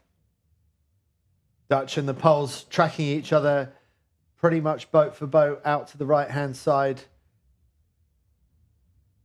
Just boat speed drag racing out to this side at the moment. Yeah, so you can see the clump up there way on the top of the screen. That's the left-hand group that's trying to get back in touch with this group over on the right. They are getting close to the ley lines, so interestingly, the men's fleet seems to be taking their steps a little bit earlier than we saw the FXs. The FXs were really going to those far corners in the ley lines, And both these groups, starboard and port, are making a move a little bit earlier than the actual ley line itself. So so I think we're going to see a few more maneuvers from this fleet than we did from the FX group. It looks a little bit lighter as well to me. Do you think the breeze has dropped off at all? Yeah, we're still reading about 15 knots. The guys have a little bit more power, and so they might be able to drive through the chop a little bit better, which isn't going to kick the boats around quite as much as we might see the FXs do. So that might be one of the reasons why the 49ers look a little bit more quiet in the water. Okay. Netherlands won in that last shot, that just struggling to hold their lane as another Polish boat, Poland 5, Dominik Buksak and Szymon Wierzbicki, tacked pretty much ahead of them. So a bit of struggle there for Netherlands 1 to hold their pace, and they're starting to be dictated to by other boats, which is always a concern on a drag race kind of day like we have at the moment. Yeah, I mean, like, these boats are really close together. I mean, the top, the top group of this fleet are, they're all the way down to the top 10. They're only separated by 10, 20 meters. So it's going to be really, really tight coming into this mark. Polish going well in this race at the moment. Poland 5 and Poland 7. Yeah, so we can see it is still clicking back and forth. So a little boats that are able to take a little bit of step when they can. The boats that are sailing into the middle of the race course here and are on starboard are making a few little gains. So the British boat that was all the way over on the left is having to do a little bit of ducking. Wonder if they're stepping themselves a little bit out of phase. So we'll have to see how that works out for them. You can see them there ducking the boats in the middle of the race course. It's looking a little painful for them. They've taken themselves kind of out of the top 10 there. Right, very easily done. One duck leads to another duck, and before you know it, you're fighting for clear air. Yeah, and they had nice positions. So wondering if not tacking with that group that's now heading out to the left, New Zealand and France, if that might not have been a better idea. The Dutch are doing a really good job of. And the Polish here of just keeping their speed up, and they had some nice patience just to get these nice lanes to come back across towards the mark. So now things are beginning to close up between left and right. At the moment, it's the Uruguayans, Hernan Umpia and Fernando Dietz, who only just squeezed in to the top 25 in 25th place. So great to see the Uruguayans going so well here from one of the smaller sailing nations, having to do it on their own against some of the bigger nations with squads and with all the sports science and physiotherapy that goes with that. So you don't see it happen very often. So when you see a country like Uruguay do well, it's great to see. Yeah, so those boats over there, speaking of the Uruguayans, they're getting really close. So that's the 3 boats over there on the top of your screen. They've just tacked over on. They're really driving fast to try and get across these right boats because the whole fleet is on the right of them, and they're on port. So if they can't get qualifying was a little bit easier because the fleets aren't quite as deep, and so you might have a little bit more of a consistent scoreline. But that being said, we had some tricky days in qualifying, and so some people might be having some things that they wouldn't say were keepers. And so anybody who's got a consistent scoreline can feel like they can really push it a little bit more versus somebody who's already keeping either a letter score or something higher will probably have to be a little bit more consistent until you get to the end, and then you really see, on the last day who the players are and where that top 10 is going to lie. Yeah, and you're not thinking so much about consistency, but seizing those opportunities once you get into the medal race. Yeah, and maybe even keeping an eye on a boat or two. Yeah. So it gets pretty strategic and tactical. Depending on how close the points are. So how are things going around the mark using SAP Sailing Analytics? Who got round that mark in first place? Yeah, so we saw back with a large group of boats. Here you can see the Dutch and where are the Dutch? The Dutch and some of the other boats who had done a jibe set. they're going, and you can see the tracks for the boats that are ahead of them. There's a large group that did a jibe set, and the Croatians, I think, would have been in big trouble had they not come back and solidified with this group. Okay, so Croatia 83, the 2018 world champions Shime and Miho Fantella, with closer to our side is Netherlands 1, the reigning world champions from Oman in 2021. So we got some class sailors at the front of this pack, and someone who should have won a world championship by now, maybe, that's Diego Botin in ESP 74. He's certainly sailing well enough this week, and they will be hoping that they're in the frame, along with new crew Florian Trittel, who sailed in the Nacra 17 for Spain at Tokyo 2020 last year. Yeah, so the Croatians, Fantella and the British, they've done a really nice job of eliminating some risk, and now they're going to be able to jibe right in front of this group that's leading back from the right. Here's the Croatians. You can see them. They've jibed. The Spanish are now jibing, and then we're probably going to see a British jibe here any minute. And now they're going to be leading back to the mark in really nice position. And I think it would have been really costly and really nerve-wracking for them had they not gotten out of that group who straight set around the mark. So beautiful positioning there by that lead group. What are you thinking for the bottom in terms of which are you going to choose? Which mark are you going to choose and why? Well, I mean, as we're coming into the mark, they're in quite a big left. This is the leftmost breeze that we've seen in this race for the guys, and you know, you might want to round that left mark. The issue is that there's so many boats that are coming in from the left. You know, they're all sailing, you know, basically on the shift, that I think you're going to have to eat into that left shift a little bit to get away from the traffic. If you round the right gate right now, you're going to be behind Poland and New Zealand. There's a ton of boats in a track, and you're going to be sailing underneath a lot of kites. So I think there's going to be a lot of rounding the left-hand side gate, looking upwind, and getting away from the traffic, getting out into clear air, and then seeing what your numbers see. Yeah, the breeze is, I think, is actually clicked back just a little bit. You can see that they just went up again, and so they might be taking. Yeah, see, now they're going right. We had a big right shift for them just as they're rounding that mark. So I think they're going to go and back and get into that right.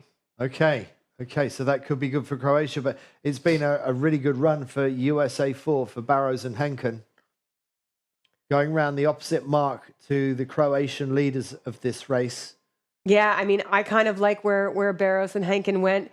There's a lot less traffic, and they're going to have a lot of clear air. So, you know, if they can get out there, they look like they're on a better line, and they're a little bit higher than the other boats who have rounded the other mark. And so, you know, establish your position, establish a little bit of a gain, and then maybe go back and eliminate some leverage. So we'll see what they choose to do with the Spanish behind them. The Spanish have done exactly that, and they've tacked back across behind the kites, so now they don't have any traffic as they go across.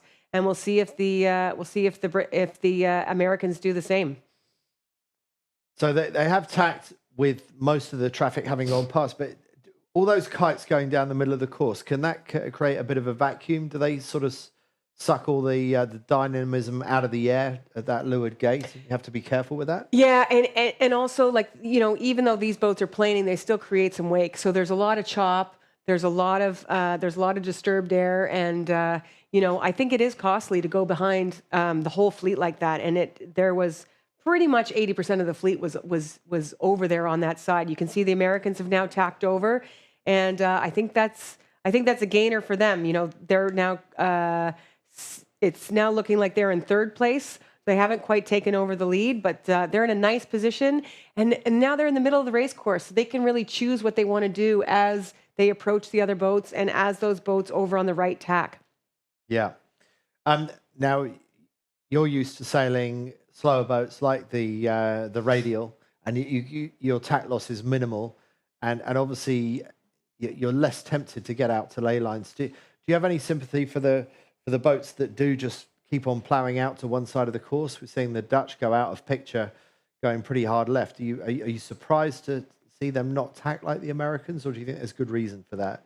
No, I mean, as far as I think any Olympic sailing, lasers are slower, but we also have a lot more boats on the race course, so there's a lot more traffic, and you don't want to sail into traffic. So, a good beat in almost any Olympic fleet is, between 3 to 5, maybe 7 tacks. And I think, with the skiffs, if you're tacking more than 5 times, you're in trouble. For sure. And those 3 tackers, and the Chinese showed you in the FX a 1 tacker. If you pick a good side, or if it's dead even, that's a money strategy. So I mean, you've got to sail with conviction. And I think you see the Dutch, they just wanted, I think, a little bit more leverage. They're not making bad decisions. Because they look like they're a little bit up, and it looks like maybe they're in a little bit of pressure. We don't have the drone shots, so we can't really see what the race course looks like, but they still look like they're in a strong position. To me, it looks like on the tracker and here, the Dutch, the Americans, and the Croatians and the Spanish are almost bow even. So I like the position of the Americans specifically, but I don't think the Dutch have made a huge mistake at all. Yeah. Okay. Well, it is pretty steady breeze out there with everything else considered. How much is tide and current a consideration out there? How much is tide and current? Right now, I think with 15 knots of breeze, 16 knots of breeze, it's not as much as it could have been potentially yesterday, and there's not a lot of depth change or there won't be a lot of current, I don't think, change on this race course specifically. On some of the shallower race courses, closer to the big bays, like race course C, there definitely will be some current, but this one I think is much more even across the race course. So you may be looking at things like ley lines, start, might be a little bit harder, especially if the current's going on their nose to get to the start line. But I don't think there's much of a play of current side to side on the race course here. Okay. Now, who do you reckon are making the good gains at the moment? I'm wondering about how the Italians, for example, are doing. It seems to be jumping around a lot from what I'm seeing. So maybe this is almost feels like they're on a first beat. Yeah, I mean, just like I said earlier, the lead group is very bow even, and so I haven't really had a chance to take a look at the speeds. I'm sure there's some speed differential in some of these guys at the front of the fleet, but it is just as the breeze shifts, it's flipping back and forth between the boats. Who's got leverage and who doesn't, and again, it's that patience. Getting a good lane and really making sure that you're tacking in something that's going to last for a worthwhile amount to tack.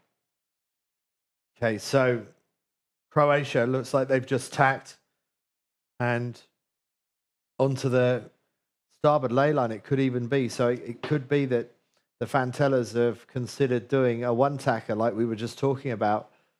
We'll have to see if it works out that way. But Shimei and Miho Fantella, they're certainly smart sailors, and they're not averse to taking more complex approaches to the race course when they need to. But it seems like they're keeping it super simple this time.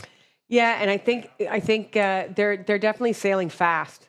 So they've almost sailed the same line as the Spanish and the British, who are on their hip. But they're sailing quite fast. So. Sometimes speed can make you look really smart as well. So, they're clearly confident in their positioning, and they're sailing really fast, working their lane hard. Yeah, and those brothers, they've obviously known each other all their lives as well. There's a really good connection between them. But funny enough, they were on they're on different Olympic campaigns for a lot of their career. Shimei Fantella sailing with Ihor Marinic in the 470, winning Olympic gold in 2016, and Miho doing RSX campaigning on the windsurfer. But now sailing together, the brothers had some early success in 2018, winning the World Championships. And will Shimei be one of the first ever to win a gold medal in a 470 and a 49er. That would be quite something. Yeah, I mean, talk about being adaptable and having a wide skill set. So, yeah, we can see here that this whole front group is very bow even, and they're all staying very well in phase. So there's a little bit of leverage difference between the Dutch boats there. You can see that just did a little bit of a better job holding their line. The New Zealanders and the Dutch are having a little bit of a battle over there in the middle left, and but they're all are pretty well bow even between the Croatians, the Spanish, and the Dutch. The Americans may have a little bit of a speed disadvantage. They've lost a little bit coming back across, but again, they're definitely all in touch, and they'll be very close when they round that windward mark. Looking at those positions on the map, who would you want to be right now? Do you want to be Croatia overstood, or do you want to be a little bit further over? Yeah, I like the position even of the Spanish. I feel like they've played it really well. It looks like they're high. They're in a little bit of a right shift, but if it goes back at all left, they've got a little bit of room to play to take a little bit of a shift back to get to the windward mark. The Croatians are all the way over on the ley line, so if it stays right, it's going to go their way for sure. But the Spanish are in a really nice spot there for sure. And GBR 284 on the far left-hand side of our screen, well overstood on the ley line for Chris Taylor and Ros Hawes, but still looking pretty good for the Brits over there as well, lying in 16th place at the moment overall. Yeah, so we'll see what happens, as people start to tack, that number for the Brits might look a little bit better. And yeah, there they are. They're ranked fourth by my call, coming in there on the ley line. So it looks like it's staying right. It's actually gone a little bit more right. So the Croatians and the Brits are looking pretty smart right now. Okay, so they gambled hard on that right-hand side, and it's looking like it's going to pay nicely for the Fantella brothers, followed by Taylor and Hawes from Great Britain.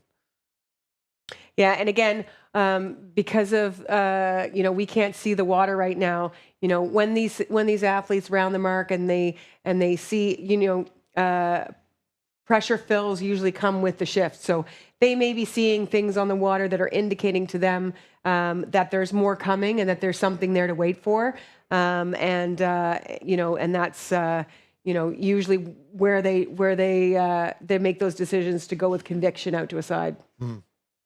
And it looks like Croatia has done a jibe set. Yeah, and that was a big righty that they rounded in, so that's not a surprising call by them. Okay, followed by the Brits, who are also going into a very early jibe set, but it was Spain who were round in second. They've done the straight set, but Croatia are looking pretty good from this sort of virtual bird's eye view. Croatia's decision for the early jibe set looks like a good one right now. Yeah, and I'm actually surprised that the Spanish boat didn't jibe set because of the size of that shift. But I think again they might have been trying to avoid traffic and get a little bit more separation. But I wouldn't be surprised if there we go. I was just about to say I wouldn't be surprised if I see an early jibe, and I think that was just a decision on separating from traffic before they decided to go back over into the shift. So how long will Netherlands 1 wait before they do a similar thing, or are they going to chance something different, carrying on with the straight set on starboard jibe? Yeah, we'll see what happens. Again, we can't see the pressure on the water, so we don't know if they're seeing something that's going to make them want to stay a little bit more. And if you're wondering why we're not looking at live images at the moment, it's because we have internet connection problems. It's something we're going to try and solve. But we are going to, we're not going to cover the next 2 races live, but if you want to watch them, then you can click on 49er.org and click the SAP Sailing logo, and you can follow through SAP Sailing Analytics, which is what Lisa's been using to analyze the races. So you can keep on watching today. We're going to be working hard on the internet connection and hope that we're fully back up and running for tomorrow and for the final day's racing on Monday. Here we go, We've some got an image drone back. shots. That's nice. So now you can see there's some nice pressure on the right-hand side. You can see that just above the black kites there, and that's what the Croatians and the British who are there with the black kites have seen and wanted to jibe into and get into that pressure. Vantella's just going into a jibe onto starboard, and you can see they've got a pretty healthy lead there right now, followed by the other black kite of the British, Taylor and Hawes. Yeah, so the Croatians there are coming up to the Polish, who did round in second place, I believe, when they rounded the mark. The British behind the Croatians were third. So we'll see if that choice of straight set and an early jibe has made any gains or losses for the Polish boat coming back from the center of the race course. So what's the wind speed right now? Is it still holding up around 14 knots? Yeah, it's dipped down a little bit. We had, as they were rounding the mark, we had up to 13, 14, and it's come back down to about 12. So it's a little bit lighter here. You can see that there's more pressure at the windward mark, and it's just a little bit lighter down here at the leeward mark. It's really tight between the behind these Croatians, between the Polish and the British, but the Croatians are really doing a great job of stepping away from the rest of the fleet and coming in here to the leeward mark. There's a shot of the boats behind.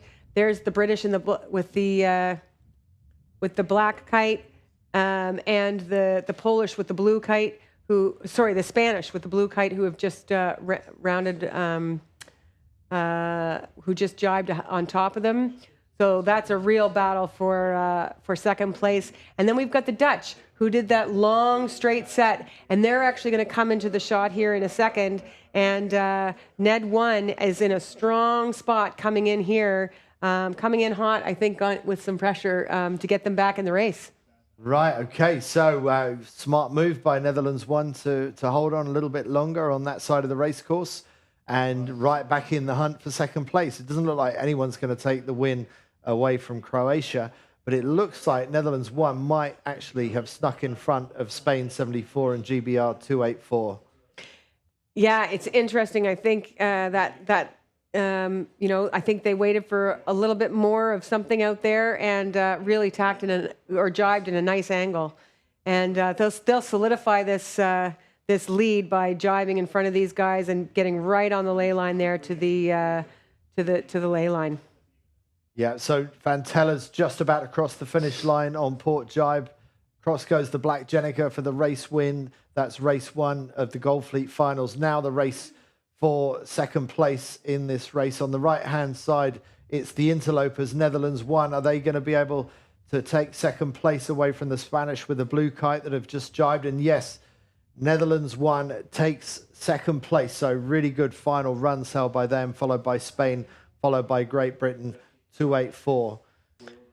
Behind them, we've got the Polish there with the black kite, and then the New Zealanders with the red kite.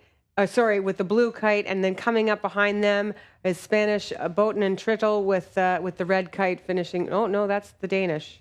Yes, sorry, I think apologies. That's the Danish. Boaten and Trittle were third across the line, and some pretty big gaps coming up after this red kite crosses the line.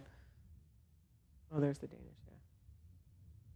And then here we've got here we've got USA 4, Barrows and Heineken. They were the first boat there to round they had a drop back, didn't they? Yeah. I mean, they were really fighting for the top 3 at one point and looking really good round the leeward gate, but they really dropped back in the second half of that beat. Yeah, it looks like they were either out of the pressure, they had a little bit of speed issues in the middle half of that upwind for sure. Yeah. So you can see there's a little bit of a battle here for Yeah, go ahead. Middle of the race course, we've got, I think these guys. Lefebvre and Pelsmakers were just behind Barrows and Henken with Buksak and Wijbicki from Poland. New Zealand, 18, McCarty and Mackenzie in the teens. Fisher and Pecan. Ruel Amoros from France. And should also mention that Tom Burton, the laser Olympic champion from 2016, made the cut for Gold Fleet. So this is his first ever World Championship, and he's straight into a Gold Fleet. Yeah, pretty impressive transition for Tom Burton. His first season in the boat, brand new to this fleet, and he's already making Gold Fleet cuts at a World Championship. So yeah, very, very impressive, and I'm sure there's going to be some big things from that team coming up. Yeah, well, let's see. I mean, it's such a big shift, isn't it, from sailing single-handed in a laser to sailing double-handed in a team with a planing skiff. But so far, so good for Tom Burton. Yeah, and you can see the last couple boats coming across. The Uruguayans in the yellow kite there, bringing in the rear of the Gold Fleet. But we've got to remember that there are two fleets behind them. So if you envision another 60 boats almost behind them, they're still doing pretty well in this regatta, and they had some nice moments in this race. Well, they did. I mean, let's remember that. This boat from Uruguay was actually leading the race for a while, but they are they sailed out of their skin to get into the Gold Fleet. They're perhaps going to struggle now that they're in the Gold Fleet, but they're not going to regret that for one moment. It's all really good experience for them. So there are the overall standings after the first race of Gold Fleet finals. Lambriax and Van der Werken, second place right at the last gasp of that race, keeps them in first overall with a 6-point buffer on the Spanish, who were third in the race.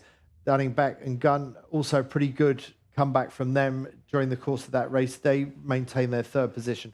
Pantella's closed the gap on the top three with a race win. McCarty and Mackenzie from New Zealand holding fifth place overall. Bildstein Hussel from Austria in sixth. From Poland, Buksak and Wijbicki in seventh. Germany's Meggendorfer and Spranger in eighth. 9 is Wen and Liu from China, and in 10th is Fisher and Pecan. So we got a very international setup there. I don't know if we have any repeat countries in there. I think we got 2 Kiwis in there. Yeah, 2 Kiwis. And, just looking at the point spread there, there's a little bit of a spread between the top 4 and the rest of the field. But the rest of the field, I think, was within 10 points of each other. So, man, oh man, it's going to be tight racing for the rest of this Gold Fleet. Yeah, and there's plenty of other races to go. We've got 16 races, and then we got the medal race on Monday. But with the problems that we've had with technology, apologies for that today. Thanks for sticking with us. We hope to bring you better tomorrow for the continuation of our coverage of the 49er FX Nacra 17 World Championships here in Nova Scotia. Thank you to Lisa Ross. Thanks to Chris Musler out in the boat park. From me, Andy Rice, that's all for today, and we look forward to seeing you for the action tomorrow. See you then. See you tomorrow.